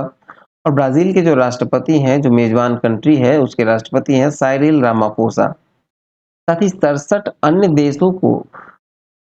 देशों के नेताओं को भी मेजबान दक्षिण अफ्रीका द्वारा आमंत्रित किया गया था। क्षेत्रीय एवं अंतर्राष्ट्रीय मुद्दों पर चर्चा के अतिरिक्त ब्रिक्स का विस्तार इस सम्मेलन के मुद्दों में मुख्यतः शामिल था। 6 अन्य देश हैं जैसे कि अर्जेंटीना, ईरान, इथियोपिया, सऊदी अरब, मिस्र और संयुक्त अरब अमीरात, इनको नए सदस्य के रूप में ब्रिक्स में शामिल किया गया, ठीक है? 6 और कंट्री है, अर्जेंटीना, ईरान, इथियोपिया, सऊदी अरब, मिस्र और यूएई, इन्हें जो है वो नए सदस्य के रूप में शामिल किया गया है ब्रिक्स में। और 1 जनवरी 2024 को ब्रिक्स की सदस्य संख्या जो है वो 5 से बढ़कर 11 हो जाएगी, ठीक है? 1 जनवरी 2024 से अब 11 हो जाएगी संख्या में, सदस्यों की संख्या, ठीक है? और देखा जाए तो इस शिखर सम्मेलन जो है वो भारतीय प्रधानमंत्री नरेंद्र मोदी सम्मेलन को संबोधित करते हुए कहे कि लुप्त प्राय बड़ी बिल्लियां मतलब बिग कैट जो है उसकी सुरक्षा के लिए इंटरनेशनल बैग कैट्स अलायंस के तहत ब्रिक्स देशों के सहयोग का आह्वान किया गया। अंतरिक्ष प्रौद्योगिकी तथा अनुसंधान के क्षेत्र में सहयोग संवर्धन के लिए ब्रिक्स अंतरिक्ष अन्वेषण संघ की स्थापना का प्रस्ताव उन्होंने किया। सम्मेलन में स्वीकार किए गए जो घोषणा पत्र है, उसमें आतंकवाद के प्रति दोहरे मानदंड को खारिज करते हुए आतंकवाद पर अंकुश लगाने के लिए प्रभावी कदम उठाने की अपील की गई और चंद्रयान 3 की चंद्रमा पर सफल लैंडिंग के लिए भारत के लिए दी गई बधाइयों के लिए सभी के प्रति आभार व्यक्त करते हुए प्रधानमंत्री नरेंद्र मोदी ने कहा कि इसे विश्व की वैज्ञानिक समुदाय की उपलब्धि करार दिया। न्यू डेवलपमेंट बैंक, जिसे हम लोग ब्रिक्स बैंक कहते हैं, के अध्यक्ष डिल्मा रोसेफ द्वारा बैंक की प्रगति के संबंध में जारी रिपोर्ट भी इस सम्मेलन में जारी किए गए, ठीक है? और ब्रिक्स के जो आगामी 16वां शिखर सम्मेलन है 2024 में रूस के कजान में प्रस्तावित है। और कहा जाए तो नरेंद्र मोदी जो है वो प्रमुख वैश्विक नेताओं के साथ द्विपक्षीय वार्ताएं भी यहाँ पे संपन्न हुई, जिसमें आपको दक्षिण अफ्रीका के राष्ट्रपति साइरिल रामाफोसा, जो कि दक्षिण अफ्रीका के राष्ट्रपति हैं, फिर इथियोपिया के प्रधानमंत्री डॉक्टर अबी अहमद अली, फिर सेनेगल के राष्ट्रपति मैक्सॉल, ईरान के राष्ट्रपति सैयद इब्राहिम रईसी, मोजाम्बिक के राष्ट्रपति फिलिप जैसिंटो न्यूसी और इजराइल के प्रधानमंत्री बेंजामिन नेतन्याहू व संयुक्त अरब अमीरात यानी यूएई के राष्ट्रपति शेख मोहम्मद बिन जायद अल नहयान आदि शामिल थे। ठीक है, इनसे द्विपक्षीय वार्ता भी हुई इनकी। ठीक है, चलिए नेक्स्ट देखते हैं। नेक्स्ट है कि प्रधानमंत्री नरेंद्र मोदी की ग्रीस यात्रा, ग्रीस के सर्वोच्च नागरिक पुरस्कार से सम्मानित। देखिए 25 अगस्त को प्रधानमंत्री नरेंद्र मोदी एक दिन के लिए ग्रीस पहुंचे। 4 दशक के अंतराल में किसी भारतीय प्रधानमंत्री ने ग्रीस की यात्रा की और 1983 में तत्कालीन प्रधानमंत्री श्रीमती इंदिरा गांधी ने ग्रीस की यात्रा की थी और इस दौरान ग्रीस के प्रधानमंत्री 3 बार भारत की यात्रा कर चुके हैं। 25 अगस्त को एथेंस में ग्रीस के प्रधानमंत्री किरियाकोस मित्सोटाकिस से द्विपक्षीय वार्ता हुई। द्विपक्षीय क्षेत्रीय अंतर्राष्ट्रीय मुद्दों पे विचारों का आदान प्रदान दोनों पक्षों ने किया और दोनों नेताओं ने ग्रीक भारत द्विपक्षीय संबंधों को रणनीतिक साझेदारी मतलब स्ट्रैटेजिक पार्टनरशिप के स्तर तक ले जाने का निर्णय किया है। ठीक है, और देखा जाए तो हाल ही के वर्षों में द्विपक्षीय व्यापार और आर्थिक संबंधों में वृद्धि की सराहना करते हुए वर्ष 2030 तक द्विपक्षीय व्यापार दुगना करने के लिए भी लक्ष्य निर्धारित किया है। रक्षा, पोत परिवहन, विज्ञान और प्रौद्योगिकी, साइबर क्षेत्र, शिक्षा, संस्कृति, पर्यटन व कृषि क्षेत्र में द्विपक्षीय संबंधों की ओर को और अधिक व्यापक और मजबूत करने पर बल दोनों पक्षों ने दिया। एथेंस में राष्ट्रपति कटरीना सकलारापालू से भेंट के दौरान राष्ट्रपति ने श्री मोदी को ग्रीक सरकार के the grand cross of order of honour से सम्मानित किया गया। ठीक है, एथेंस में किया गया है। ठीक है, और एथेंस में एक दिन के प्रवास के दौरान वहां उद्योग व्यापार जगत की हस्तियों के साथ बैठक भी किया। चलिए नेक्स्ट टॉपिक देखें। अब मूव करते हैं हम लोग आर्थिक वाणिज्यिक परिदृश्य की ओर, जहां पहला है कि 2023-24 की पहली तिमाही में जीडीपी और जीवीए दोनों में ही 7.8% की वृद्धि, और ये एनओसो के ताजा आंकड़े हैं। देखा जाए तो 31 अगस्त 2023 को अप्रैल जून 2023 की जीडीपी संबंधी अंतिम आंकड़े केंद्र सरकार के सांख्यिकी एवं कार्यान्वयन मंत्रालय यानी कि ministry of statistics and programme implementation के राष्ट्रीय सांख्यिकी कार्यालय एनएसओ नेशनल स्टैटिस्टिकल ऑफिस द्वारा जारी किए गए हैं। और एनएसओ के इन आंकड़ों के अनुसार अप्रैल 2023 में स्थिर मूल्यों पर जीडीपी 40.37 लाख करोड़ रहा और पिछले वर्ष अप्रैल जून 2022 में 37.44 लाख करोड़ रुपए था। इस प्रकार स्थिर मूल्यों में 7.5% की वृद्धि दर्ज की गई। ये था स्थिर मूल्य पर। अब देखते हैं करंट प्राइस यानी प्रचलित मूल्य पर। तो इस अवधि में जीडीपी में 8% आकलित की गई और प्रचलित मूल्य पर अप्रैल जून 2023 में जीडीपी जो है वो 70.67 करोड़ आकलित की गई। ठीक है, और देखा जाए तो इस आंकड़ों के अनुसार अप्रैल जून 2023 में तिमाही में देश में सकल मूल्यवर्धन जो है यानी कि जीवीए जिसे ग्रॉस वैल्यू एडिशन कहते हैं उसमें वृद्धि हुई है 7.8%। अंतिम आंकड़ों में अप्रैल जून 2023 में तिमाही में मूल्यों पर जो जीवीए है वो 37.74 लाख करोड़ आकलित किया गया है। ठीक है, और इसमें देखा जाए जो अर्थव्यवस्था के विभिन्न उत्पादक क्षेत्रों में जीवीए में वृद्धि देखा जाए तो 2011-12 के स्थिर मूल्यों के आधार पर हम लोग देखें तो पहला है कृषि, वानिकी एवं मत्स्यिकी यानी कि एग्रीकल्चर, फॉरेस्ट्री एंड फिशिंग। ये इस बार जो है वो है 3.5%। ठीक है, ये पिछले साल जो 22-23 में था वो था 2.4%। फिर आपको माइनिंग एंड क्वेरिंग जिसे कि खनन व उत्खनन कहा जाए तो इस वर्ष है 5.8%। विद्युत, गैस, जलापूर्ति और अन्य उपयोगी सेवाएं अगर देखें तो यह है 2.9%। ठीक है, ये जीवीए है। और व्यापार, होटल, परिवहन, संचार, प्रसारण से संबंधित जो सेवाएं हैं वो है 9.2%। फिर आपको देखा जाए तो वित्तीय, रियल एस्टेट एंड व्यावसायिक सेवाएं जो हैं इसमें है 12.2%। और सार्वजनिक प्रशासन, रक्षा व अन्य सेवाएं अगर देखें तो यह है 7.9%। मतलब ओवरऑल देखा जाए मूल्यों की कीमत पर जो जीवीए का ओवरऑल देखा जाए तो इस बार ये भी रहा 7.8%। ठीक है, चलिए नेक्स्ट देखते हैं। नेक्स्ट टॉपिक है सहकारी क्षेत्र में व्यापक सुधार एवं सुदृढ़ता हेतु बहुराज्य सहकारी सोसाइटी यानी संशोधन किया गया। संशोधन विधेयक 2022 संसद के दोनों सदनों में पारित हुआ।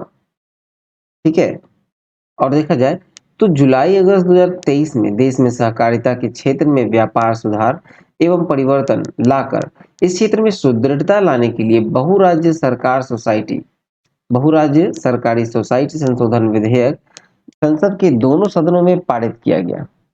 सहकारिता क्षेत्र में चुनाव में सुधार करने के लिए कोऑपरेटिव इलेक्शन अथॉरिटी की स्थापना का प्रावधान इसमें किया गया है, जिसकी शक्तियां निर्वाचन आयोग की तरह ही होंगी। समितियों में एक अनुसूचित जाति या जनजाति और महिला आरक्षण को देने का प्रावधान किया गया, जिससे समितियों में इन वर्गों का प्रतिनिधित्व बढ़ेगा। ठीक है, और एक अन्य प्रावधान के तहत समिति के निदेशक मंडल में 1/3 संख्या खाली हो जाने पर फिर चुनाव करवाने की व्यवस्था इनमें से की गई है। सहकारी समितियों के कार्यकलाप सुचारू रूप से चलाने की भी प्रावधान इसमें है। समितियों के अध्यक्ष, उपाध्यक्ष और सदस्यों को 3 महीने में बोर्ड मीटिंग बुलानी आवश्यक है। ठीक है, भाई भतीजावाद पर रोक सुनिश्चित करने के लिए समितियों की कर्मचारियों की नियुक्ति के लिए मानक दिए गए हैं।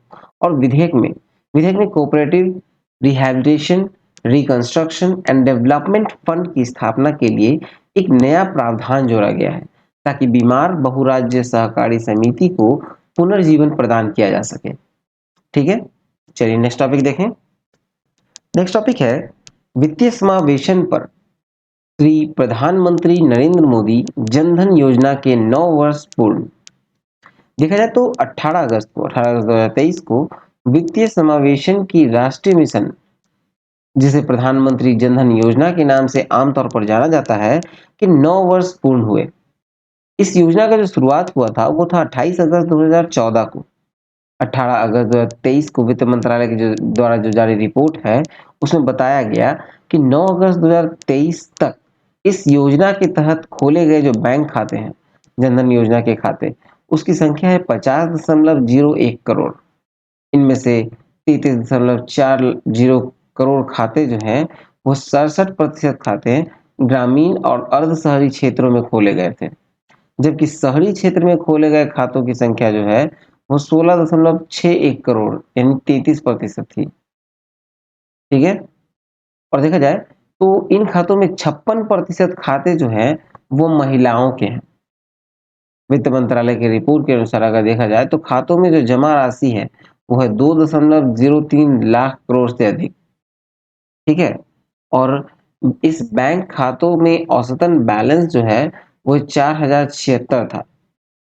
वित्त मंत्रालय के अनुसार अगस्त 2023 तक 50 करोड़ पीएमजेडडीवाई मतलब कि प्रधानमंत्री जनधन योजना खातों में से 5.5 करोड़ रुपए से अधिक बैंक खातों का प्रत्यक्ष लाभ हस्तांतरण यानी डीबीटी, जो डायरेक्ट बेनिफिट ट्रांसफर होता है, उसका लाभ उन्हें मिल रहा है। ठीक है, और प्रधानमंत्री जनधन योजना के तहत जो खातों के न्यूनतम बैलेंस में खोला गया था उसमें कोई न्यूनतम बैलेंस नहीं था, जीरो बैलेंस पे अकाउंट था, और खाताधारकों को 2 लाख तक का दुर्घटना बीमा निःशुल्क दिया गया था डेबिट कार्ड पर, और 10,000 तक की ओवरड्राफ्ट की सुविधा प्रदान किया जाता है। ठीक है, चलिए नेक्स्ट देखें। नेक्स्ट है मौद्रिक नीति 2023-24 की तीसरी द्वैमासिक समीक्षा में भी रिपोर्ट दर अपरिवर्तित। तो देखा जाए तो 10 अगस्त 2023 को मौद्रिक नीति की तीसरी द्वैमासिक समीक्षा रिपोर्ट रिजर्व बैंक ने जारी की है। ठीक है, जो अपरिवर्तित है, जो पहले था वही है। रेपो रेट देखा जाए तो अभी भी 6.50 है। रिवर्स रेपो रेट है जो अभी भी 3.35% है। स्टैंडिंग फैसिलिटी जो है स्टैंडिंग डिपॉजिट फैसिलिटी यानी एसडीएफ वो 6.25% है। मार्जिनल स्टैंडिंग फैसिलिटी पहले भी 6.75 था, आज भी 6.75 है। बैंक रेट भी 6.75 है। सीआरआर यानी कि नकद आरक्षण अनुपात जो है वो 4.50 है। एसएलआर जो है सांविधिक तरलता अनुपात वो आपको 18% है। ठीक है, चलिए नेक्स्ट टॉपिक देखें। नेक्स्ट टॉपिक है लैपटॉप टैबलेट सर्वर के आयात पर प्रतिबंध। तो देखा जाए तो 30 अगस्त 2023 को मेक इन इंडिया को बढ़ावा देने के लिए किया जा रहा प्रयासों में सरकार ने laptop tablet all in one personal computer ultra small form factor computer व सर्वर आयात पर प्रतिबंध आरोपित किया है। ठीक है, और इसको 1 नवंबर से लागू कर दिया है। अगले ही दिन 1 नवंबर से इसको लागू कर दिया है और इनके आयात के लिए लाइसेंस के लिए सरकार की अब अनुमति अनिवार्य होगी। ठीक है, इसको आयात करना होगा तो लाइसेंस लेना होगा और लाइसेंस के लिए सरकार से अनुमति लेना होगा। ठीक है, और विदेशी व्यापार महानिदेशालय जो है इसकी अधिसूचना के अनुसार शोध और विकास, परीक्षण, बेंचमार्किंग और मूल्यांकन, मरम्मत और वापसी तथा उत्पाद विकास के उद्देश्य से 20 वस्तुओं तक आयात लाइसेंस की छूट रहेगी। अधिसूचना के अनुसार बैगेज नियमों के तहत ये प्रतिबंध लागू नहीं रहेंगे। लैपटॉप, टैबलेट, ई-कॉमर्स पोर्टल के जरिए खरीदे गए जो डाक या कुरियर से मंगवाए गए उत्पाद पर आयात लाइसेंस का अनिवार्यता की छूट रहेगी और ऐसे मामलों में लागू शुल्क का भुगतान कर आयात किया जा सकेगा। ठीक है, चलिए नेक्स्ट देखें। नेक्स्ट टॉपिक है जुलाई 2023 में खुदरा मुद्रास्फीति विगत 15 माह के सर्वोच्च स्तर पर। तो देखा जाए तो 14 अगस्त 2023 को जुलाई 2023 में देश में खुदरा मुद्रास्फीति जो उपभोक्ता मूल्य सूचकांक आधारित मुद्रास्फीति है उसके अनंतिम आंकड़े एनएसओ के द्वारा जारी किए गए हैं। खाद्य पदार्थ विशेषतः टमाटर व अन्य सब्जी मूल्यों के जो तेज उछाल आए थे उसके चलते जो उपभोक्ता मूल्य सूचकांक जो आधार वर्ष 2012 है उसके आधारित जो मुद्रास्फीति की दर है वो जुलाई 2023 में 7.44% की उच्च स्तर पर पहुंच गई थी और सूचकांक जो है वो जुलाई 2023 में 23 के लिए 186.3 अनंतिम था। ठीक है, और देखा जाए तो ग्रामीण क्षेत्र में ये दर जो है वो 7.6% और शहरी क्षेत्र में 7.20% दर्ज की गई। पिछले 15 महीने में इसकी सर्वोच्च दर थी और इस सूचकांक की गणना के लिए एनएसओ द्वारा देश भर में 1114 शहरी बाजार और 1181 गांव में वस्तुओं व सेवाओं के मूल्य संग्रह किए जाते हैं। चलिए नेक्स्ट टॉपिक देखिए। नेक्स्ट टॉपिक है फॉर्च्यून ग्लोबल 500 कंपनियों में इस वर्ष भारत की 8 कंपनियों को स्थान दिया गया। 2 अगस्त 2023 को अमेरिकी वाणिज्यिक पत्रिका फॉर्च्यून ने राजस्व की दृष्टि से विश्व की 500 बड़ी कंपनियों की सूची जारी की जिसे फॉर्च्यून ग्लोबल 500 नाम दिया गया और इस वर्ष सूची में भारत की 8 कंपनियों को स्थान मिला है। पिछली बार 9 कंपनियां थी, ठीक है, लेकिन एक कंपनी को इस बार स्थान नहीं मिला है, वो है टाटा स्टील। फॉर्च्यून ग्लोबल 500 कंपनियों में सूची में जो शामिल भारतीय कंपनियां हैं और उनकी रैंकिंग है वो देखी जाए तो पहले स्थान पे आती है रिलायंस इंडस्ट्रीज जो कि 88वीं रैंक पे है। इंडियन ऑयल 94वीं रैंक पे है जो भारत दूसरी कंपनी है। तीसरी कंपनी है एलआईसी जो कि 107वें स्थान पे है। फिर चौथी कंपनी है ओएनजीसी जो 198वें स्थान पे है। भारत पेट्रोलियम जो है वो 5वें स्थान पे है और ग्लोबल में ये 233वें स्थान पे है। भारतीय स्टेट बैंक छठे स्थान पे है जो कि ग्लोबल रैंकिंग इसकी 235 है। टाटा मोटर्स ये आपको 7वें स्थान पे है और ग्लोबली ये 397 पे है।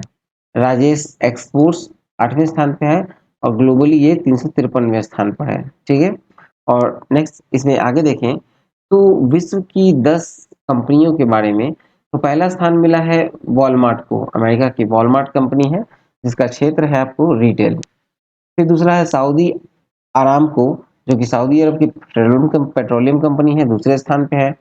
स्टेट ग्रिड जो कि चीन की है एनर्जी की क्षेत्र की, वो तीसरे स्थान पे है। अमेजॉन अमेरिका का है, चौथे स्थान पर है। चाइना नेशनल पेट्रोलियम 5वें स्थान पे है। सिनोपैक ग्रुप छठे स्थान पे है। एक्सॉन मोबिल 7वें स्थान पे है अमेरिका का। 8वें स्थान पे है एप्पल अमेरिका का।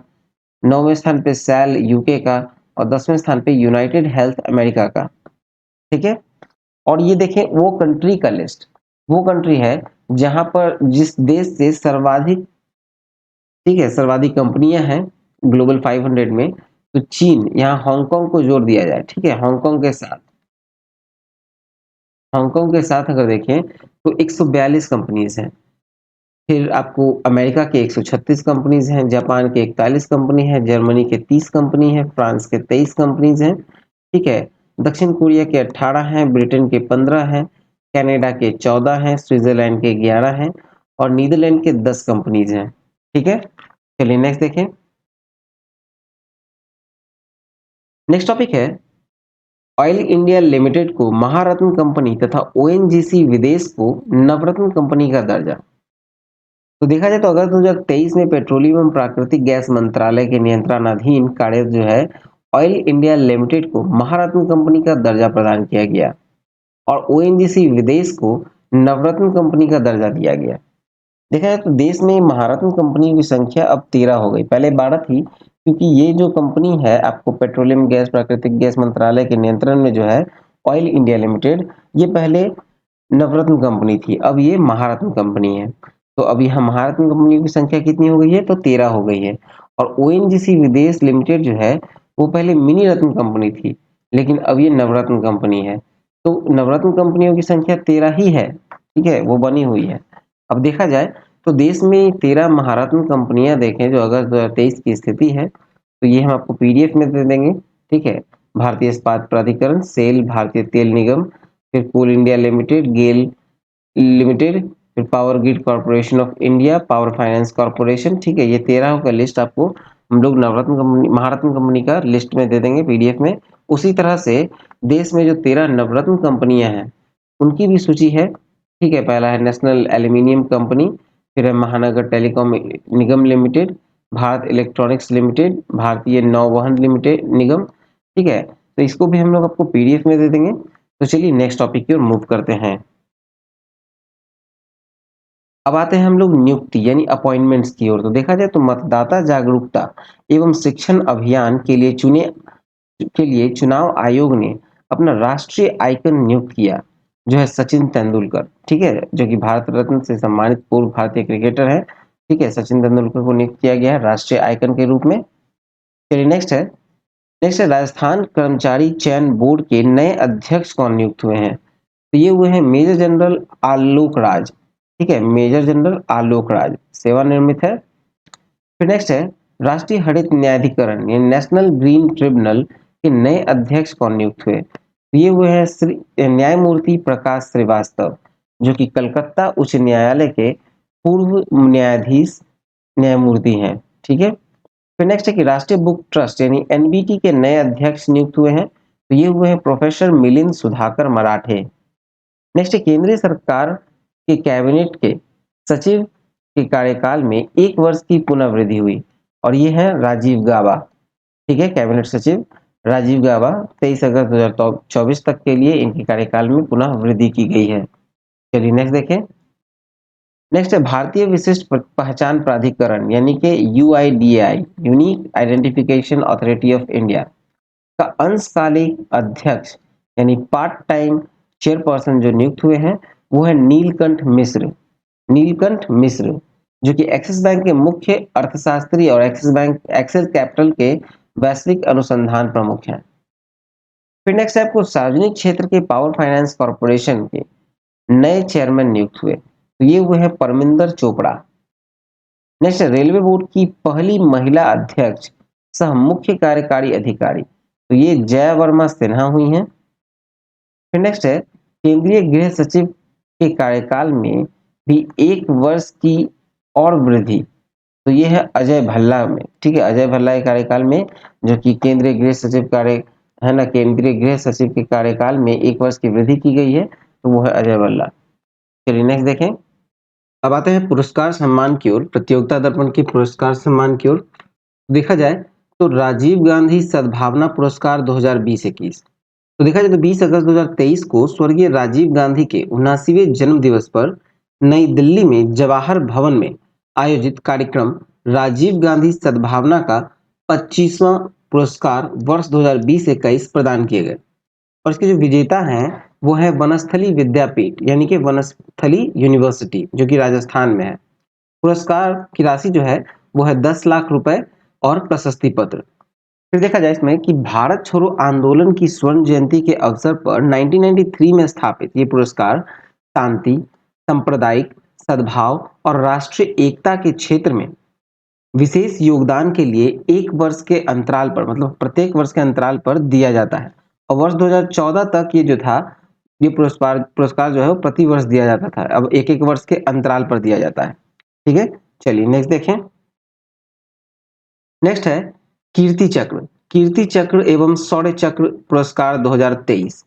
तो देखा जाए तो 77वें स्वतंत्रता दिवस की पूर्व संध्या पर सैन्य व अर्धसैन्य बलों तथा केंद्रीय सशस्त्र पुलिस बलों के लिए जिन वीरता पुरस्कारों की घोषणा राष्ट्रपति भवन में जारी विज्ञप्ति में की गई उनमें कीर्ति चक्र 4 मरणोपरांत दिए गए और 11 शौर्य चक्र दिए गए जिसमें 5 मरणोपरांत शामिल है।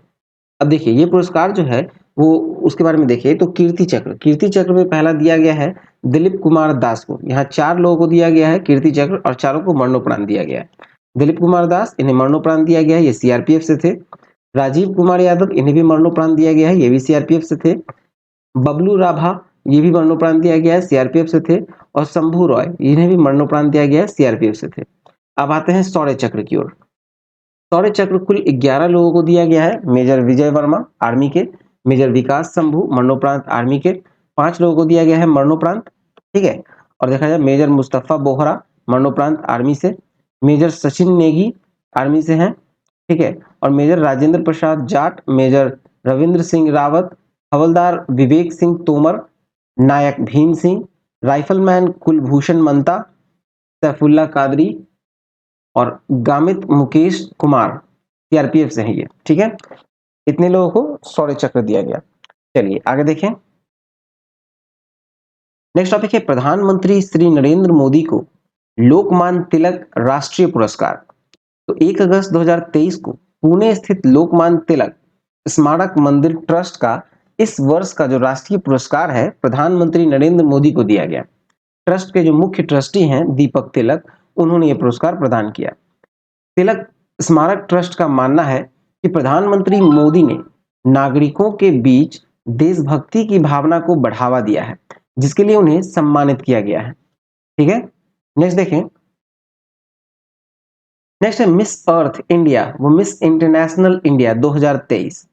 तो 26 अगस्त 2023 को वर्ष 2023 की मिस इंडिया और मिस इंटरनेशनल इंडिया प्रतियोगिता का आयोजन नई दिल्ली में जवाहरलाल नेहरू स्टेडियम में हुआ।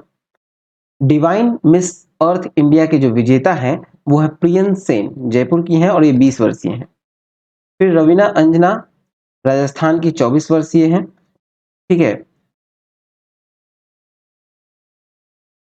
जो कि डिवाइन मिस इंटरनेशनल इंडिया विजेता है। ये थोड़ा इधर आ गया है। ठीक है, डिवाइन मिस इंटरनेशनल इंडिया के विजेता कौन है? यह है रवीना अंजना, राजस्थान की 24 वर्षीय। ठीक है, प्रियन सेन जो है वो वियतनाम में 16 दिसंबर 2023 को होने वाली मिस अर्थ 2023 प्रतियोगिता में भारत की ओर से शामिल होंगी। ठीक, और प्रवीणा अंजना, सॉरी यहाँ रवीना लिखा गया है, ये प्रवीणा अंजना है। प्रवीणा अंजना 26 अक्टूबर 2023 को जापान में टोक्यो में होने वाली जो 61वीं मिस इंटरनेशनल 2023 प्रतियोगिता है उसमें भारत का प्रतिनिधित्व करेंगी। आगे देखें तो नेक्स्ट है चंडीगढ़ की श्वेता शारदा। चंडीगढ़ की श्वेता शारदा वर्ष 2023 की मिस डीवा यूनिवर्स बनी। देखा जाए तो 27 अगस्त 2023 को चंडीगढ़ की श्वेता शारदा 23 वर्षीय जो है वो वर्ष 2023 के लिए मिस डीवा यूनिवर्स चुनी गई। 11वीं मिस डीवा प्रतियोगिता का फाइनल दौर मुंबई में हुआ। श्वेता शारदा अल सल्वाडोर में इस वर्ष की मिस यूनिवर्स 2023 प्रतियोगिता में भारत का प्रतिनिधित्व करेंगी। आगे है कि जयपुर की सोनल कुकरेजा जो कि 25 वर्षीय है 2024 के लिए मिस डीवा सुप्रा नेशनल चुनी गई हैं। ठीक है, चलिए नेक्स्ट देखें। अब आते हैं 69वें राष्ट्रीय फिल्म पुरस्कार 2021। तो देखा जाए तो 24 अगस्त 2023 को वर्ष 2021 में प्रदर्शित फिल्मों के लिए 69वें राष्ट्रीय फिल्म पुरस्कार की घोषणा सूचना एवं प्रसारण मंत्रालय के द्वारा की गई। ठीक है, ये 69वां राष्ट्रीय फिल्म पुरस्कार है और ये जो उन मूवीज को यानी उन फिल्मों को दिया गया है जिसका प्रदर्शन 2021 में हुआ था। ठीक है, इन पुरस्कारों में कुल मिलाकर 3 श्रेणी में इसको दिए गए हैं। इनमें फीचर फिल्म श्रेणी, गैर फीचर फिल्म श्रेणी और सिनेमा पर लेखन श्रेणी पुरस्कार शामिल है। फीचर फिल्म श्रेणी में देखा जाए तो सर्वश्रेष्ठ फीचर फिल्म दिया गया है रॉकेटरी को। Rocketry the Nambi effect Hindi में है। ठीक है, और इसके निर्देशक है आर माधवन। सर्वश्रेष्ठ बाल फिल्म दिया गया है गांधी एंड कंपनी को। सर्वश्रेष्ठ निर्देशन दिया गया है गोदावरी को the holy water Marathi film के लिए। ठीक है, और निर्देशक है इसके निखिल महाजन। सर्वश्रेष्ठ अभिनेता दिया गया है अल्लू अर्जुन को फिल्म पुष्पा के लिए।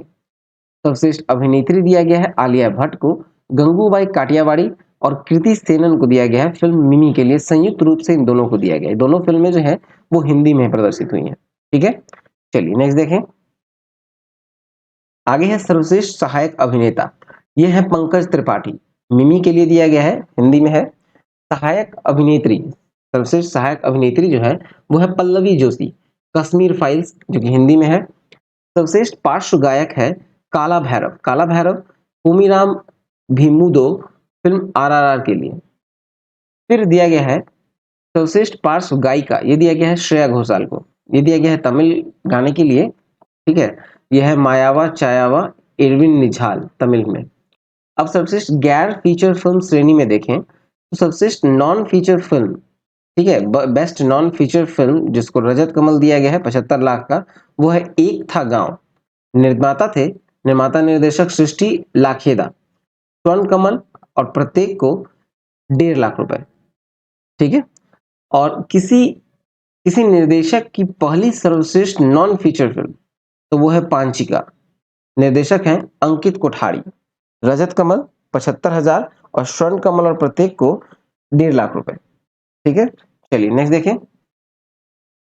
अब कुछ पुरस्कार में देखा जाए तो सर्वश्रेष्ठ मैथिली फिल्म जो दिया गया है वो है रजत कमल और निर्माता निर्देशक को 1-1 लाख का, वो है समानांतर।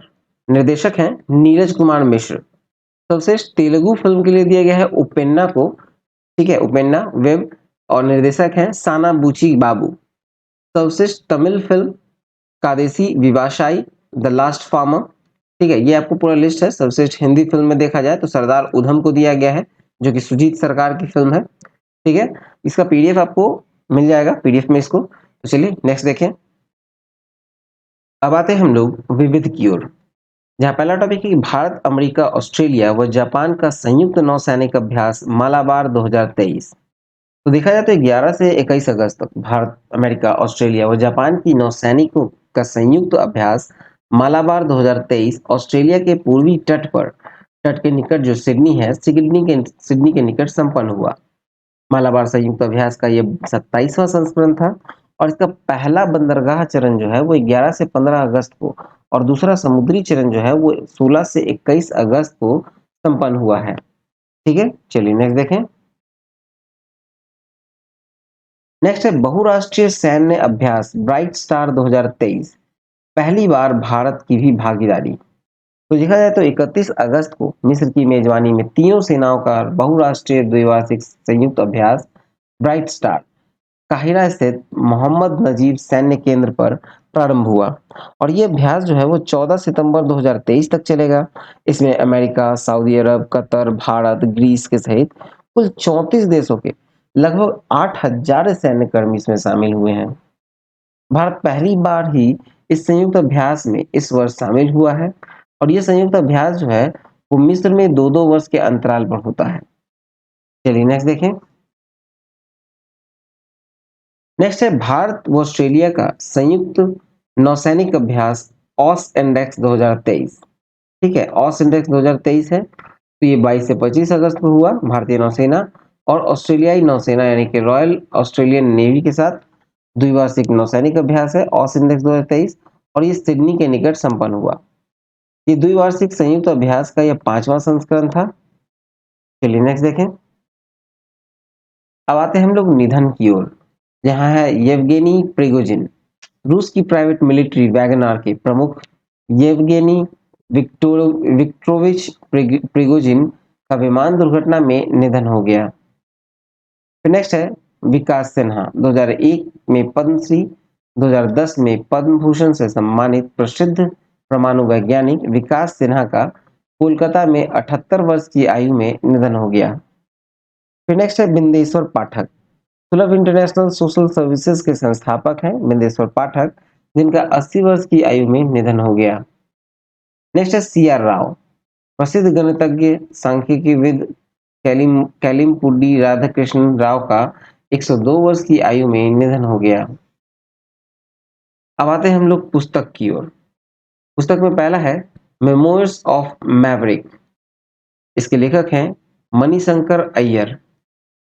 फिर नेक्स्ट है हाउ प्राइम मिनिस्टर डिसाइड, इसके लेखक हैं नीरजा चौधरी। नेक्स्ट है अनब्रोकन द अनटोल्ड स्टोरी, के लेखक हैं इंद्राणी मुखर्जी। फिर नेक्स्ट है स्मोक एंड एसेस, इसके लेखक है अमिताभ घोष। ठीक है, चलिए नेक्स्ट टॉपिक की ओर मूव करें।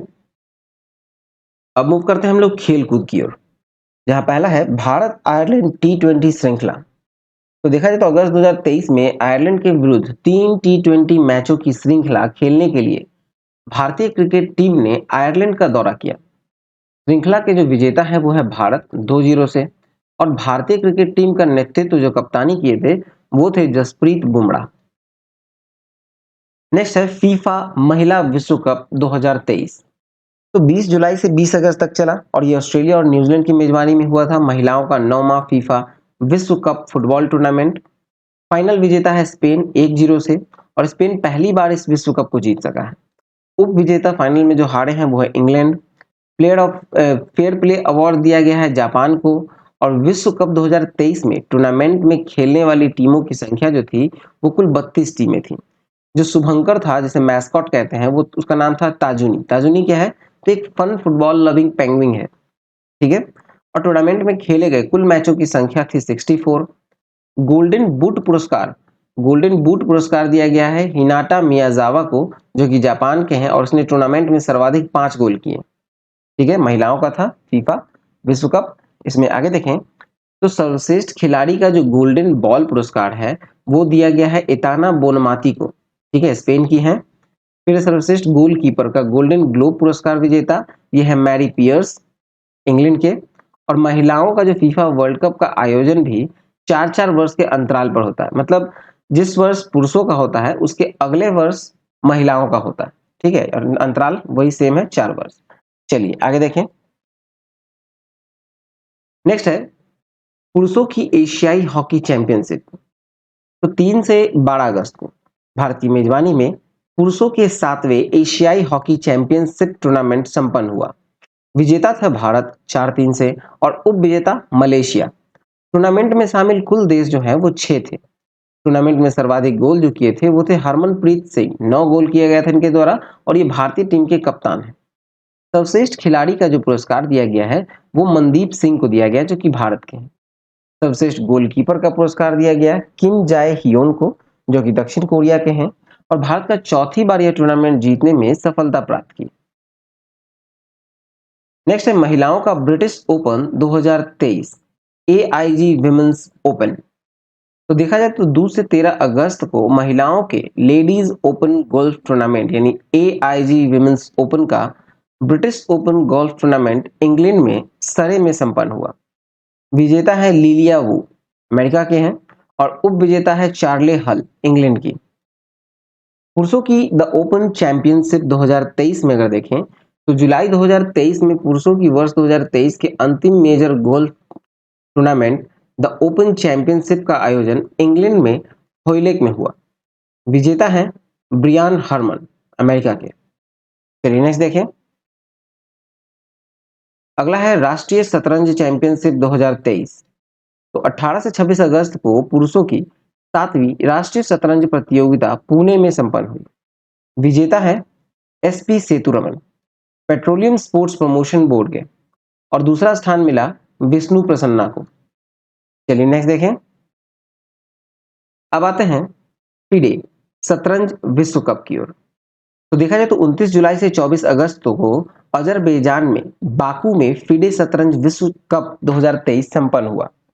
फाइनल में जो विजेता है वो है मैग्नस कार्लसन, नॉर्वे के हैं, और उप विजेता है रमेश बाबू प्रज्ञानंद, भारत के 18 वर्षीय हैं। ठीक है, रमेश बाबू प्रज्ञानंद जो उप विजेता फाइनल में हारे हैं, किससे? तो मैग्नस कार्लसन से, जो कि विश्व विजेता है। ठीक है, और इस प्रतिष्ठित टूर्नामेंट के उप विजेता रहे जो प्रज्ञानंद हैं, उनको $80,000 की राशि पुरस्कार के स्वरूप प्रदान की गई है, $80,000। और देखा जाए तो उप विजेता रहने से फीडे के अप्रैल 2024 में होने वाले कैंडिडेट्स टूर्नामेंट में स्थान जो है वो प्रज्ञानंद ने बना लिया। कैंडिडेट्स टूर्नामेंट के विजेता का ही विश्व शतरंज चैंपियन जो है, विश्व शतरंज चैंपियन डिंग लिरेन के साथ विश्व चैंपियनशिप के लिए मुकाबला होगा। ठीक है, चलिए नेक्स्ट देखें। नेक्स्ट टॉपिक है western and southern open tennis, जिसका पहले नाम था सिनसिनाटी मास्टर्स 2023। तो देखा जाए तो ये 13 से 20 अगस्त को संपन्न हुआ मैसन में, ओहायो, अमेरिका में। विजेता है पुरुष एकल में, विजेता है आपको नोवाक जोकोविच जो कि सर्बिया के हैं। उप विजेता है कार्लोस अल्काराज जो कि स्पेन के हैं। महिला एकल में विजेता है कोको गॉफ, अमेरिका के। उप विजेता है कैरोलिना मुचोवा, चेक गणराज्य के। पुरुष युगल में विजेता है मैक्सिमो गोजालेज व एंड्रेस मोलेतेनी, दोनों अर्जेंटीना के। उप विजेता है जेमी मुरे, ब्रिटेन के, और माइकल वीनस, न्यूजीलैंड के। महिला युगल विजेता है एलिशिया पार्क्स व टेलर टाउनसेंड, दोनों अमेरिका के। उप विजेता है निकोल मालिचर मार्टिनेज, अमेरिका के, और एलन पेरेज, ऑस्ट्रेलिया के। चलिए नेक्स्ट टॉपिक देखें। नेक्स्ट है कैनेडियन ओपन यानी नेशनल बैंक ओपन 2023। तो 7 से 13 अगस्त को वर्ष 2023 का Canadian open national bank open tennis tournament संपन्न हुआ। पुरुषों के लिए एटीपी टूर का ये 1000 स्तर का यह 133वां टूर्नामेंट था टोरंटो में, और महिलाओं के लिए ये 121वां टूर्नामेंट मॉन्ट्रियल में संपन्न हुआ। ठीक है, पुरुष एकल में विजेता है जेनिक सिनर, इटली के। उप विजेता है एलेक्स डी मिनोर, ऑस्ट्रेलिया के। पुरुष युगल में विजेता है मार्सेलो ओरेवालो और जीन जूलियन रोजर। ठीक है, और उप विजेता है राजीव राम जो कि अमेरिका के हैं, और जॉर्ज सेलिसबरी जो कि ब्रिटेन के हैं, ये उप विजेता हैं। अब आते हैं महिला एकल में, तो विजेता है जेसिका पेगुला, अमेरिका की, और उप विजेता है ल्यूडमिला सामसोनाबा, रूस की। महिला युगल में विजेता है सुको आओयामा और इना सिब्रहारा, ये जापान के दोनों हैं महिला युगल में विजेता। इन्होंने हराया डेमी स्कोज, नीदरलैंड के, और डिजायरे क्रासिजिक, अमेरिका के। चलिए नेक्स्ट देखें। अब आते हैं विश्व बैडमिंटन चैंपियनशिप 2023 में। विश्व बैडमिंटन चैंपियनशिप 2023 में देखा जाए तो ये 21 से 27 अगस्त को कोपेनहेगन, डेनमार्क में संपन्न हुआ। विश्व बैडमिंटन चैंपियनशिप के विजेता रहे कुनलावुत वितिदर्शन, थाईलैंड के, और उप विजेता है कोडई नाराओका, जापान के। महिला एकल में विजेता है आन से यंग, दक्षिण कोरिया के, और उप विजेता है कैरोलिना मारेन, स्पेन के। पुरुष युगल में विजेता है कांगमिन ह्यूक और सियो स्यूंग जाय, दक्षिण कोरिया के हैं दोनों, और उप विजेता है किम एस्ट्रिप और एंड्रेस स्कारूप व रास भुसेन, दोनों डेनमार्क के हैं। महिला युगल में विजेता है चेन किंगचेन और जिया यिफान, दोनों चीन के हैं। उप विजेता है एप्रियान रहायू और सिटी फादिया सिल्वा रामाधंती, दोनों इंडोनेशिया के। मिश्रित युगल में विजेता देखा जाए तो है सियो स्यूंग जाय और चाय यू जंग, दोनों की दक्षिण कोरिया के हैं। चलिए नेक्स्ट देखें। अब आते हैं विश्व एथलेटिक्स चैंपियनशिप 2023 में। तो देखा जाए तो ये 19 से 27 अगस्त को हुआ था। वर्ल्ड एथलेटिक्स की 19वीं विश्व एथलेटिक्स चैंपियनशिप 2023 का आयोजन हंगरी में बुडापेस्ट में हुआ। भारत ने विश्व एथलेटिक्स में अपना पहला स्वर्ण पदक इस बार जीता है। भारत के लिए यह स्वर्ण पदक ओलंपिक चैंपियन नीरज चोपड़ा ने जेवलिन थ्रो में जीता। और भारत के कुल 27 एथलीट, जिसमें 23 पुरुष और 4 महिला का दल जो है वो बुडापेस्ट विश्व एथलेटिक्स में भागीदारी के लिए भेजा गया था। इस टूर्नामेंट में कुल 202 देश थे, 2100 से अधिक एथलीट थे, और 49 विभिन्न स्पर्धाओं में उन्होंने भाग लिया। रूस और बेलारूस को इस बार भी प्रतिबंध किया गया था। और आगामी जो 20वां विश्व एथलेटिक्स चैंपियनशिप का आयोजन होगा वो 13 से 21 सितंबर को होगा जापान के टोक्यो में 2025 में, और 21वां आयोजन 2027 में प्रस्तावित है। ठीक है, चलिए नेक्स्ट देखें। इसी में आगे है विश्व एथलेटिक्स चैंपियनशिप का पदक तालिका देखें तो पहले स्थान पे अमेरिका है 12 स्वर्ण, 8 रजत, 9 कांसे के साथ कुल 29 पदक के साथ। कनाडा दूसरे स्थान पे है 4 स्वर्ण, 2 रजत और टोटल 6 पदक के साथ। ठीक है। स्पेन तीसरे स्थान पे। इसी तरह भारत जो है वो 18वें स्थान पे। भारत ने केवल एक गोल्ड जीता है, नीरज चोपड़ा ने। ठीक है, और 18वें स्थान पर है। चलिए नेक्स्ट देखें। इसी में आगे है पुरुषों की 100 मीटर, 200 मीटर, 400 मीटर, 800 मीटर जो रेस है, ठीक है, पुरुषों की जो एथलीट में वो दिया गया है। 100 मीटर के जो विजेता हैं वो है नोहान लाइल्स अमेरिका के। ठीक है, इस तरह से पूरा लिस्ट दिया गया, इसको पीडीएफ में दे दिया जाएगा, पुरुषों और महिला दोनों का है। चलिए आगे देखें। अब आते हैं नीरज चोपड़ा का विश्व एथलेटिक्स चैंपियनशिप 2023 में स्वर्ण पदक। तो देखिए, अभी हम लोगों ने पढ़ा था कि बुडापेस्ट में जो संपन्न हुआ था 19वीं विश्व एथलेटिक्स चैंपियनशिप, उसमें भारत की ओर से केवल एक स्वर्ण पदक जीता गया और वो जीता गया नीरज चोपड़ा के द्वारा। ठीक है, और 1983 में भारत ने पहली बार विश्व एथलेटिक्स चैंपियनशिप में भाग लिया था और इस 40 वर्ष में ये पहला अवसर है जब भारत ने स्वर्ण पदक इसमें जीता है। इस मीट में 88.17 मीटर की दूरी तक भाला फेंक कर ये सफलता उन्होंने प्राप्त की है और 25 वर्षीय नीरज चोपड़ा विश्व एथलेटिक्स चैंपियनशिप में कोई पदक जीतने वाले दूसरे भारतीय हैं। ठीक है, दूसरे भारतीय हैं जिसने कोई पदक जीता हो, लेकिन गोल्ड मेडल जीतने वाले ये पहले भारतीय हैं। चलिए आगे देखें। नीरज चोपड़ा द्वारा जो जेवलिन थ्रो में जीते गए कुछ प्रमुख पदक हैं उनके लिस्ट दिए गए हैं कि 2023 में विश्व एथलेटिक्स चैंपियनशिप बुडापेस्ट में इन्होंने स्वर्ण पदक जीता। 2022 में विश्व एथलेटिक्स चैंपियनशिप यूजीन में इन्होंने रजत पदक जीता और 2021 में टोक्यो ओलंपिक में इन्होंने स्वर्ण पदक जीता। डायमंड लीग जो 2022 में हुआ था उसमें स्वर्ण पदक जीता। ठीक है, ये पूरा लिस्ट दिया गया है। अब नेक्स्ट है Dutch grand prix. Dutch grand prix जो है वो नीदरलैंड में झंडवुर्थ में वर्ष 2023 की 14वीं grand prix formula 1 race Red Bull की टीम के मैक्स वर्स्टापेन विजेता रहे इसमें। ठीक है, चलिए नेक्स्ट देखें। तो ये वीडियो यहीं तक था अक्टूबर का। ठीक है, अक्टूबर 2023 का पीडी प्रतियोगिता दर्पण। नेक्स्ट आएगा आपको क्रॉनिकल। ठीक है, तो क्रॉनिकल का वीडियो नेक्स्ट आएगा। आई होप आपको अच्छा लगा हो तो प्लीज़ लाइक करें, शेयर करें। सब्सक्राइब नहीं किया है तो सब्सक्राइब करके नोटिफिकेशन बेल दबा दें। टेलीग्राम का लिंक आपको डिस्क्रिप्शन में मिलेगा जहां आपको पीडीएफ का लिंक मिलेगा। पीडीएफ का लिंक आपको डिस्क्रिप्शन में भी दिया गया है, वहां से भी कर सकते हैं। नहीं तो आप ऑनलाइन स्टडी सेंटर .in पे जाकर पीडीएफ सेक्शन से पीडीएफ डाउनलोड कर सकते हैं। ठीक है, तो चलिए मिलते हैं नेक्स्ट वीडियो में। जय हिंद, जय भारत।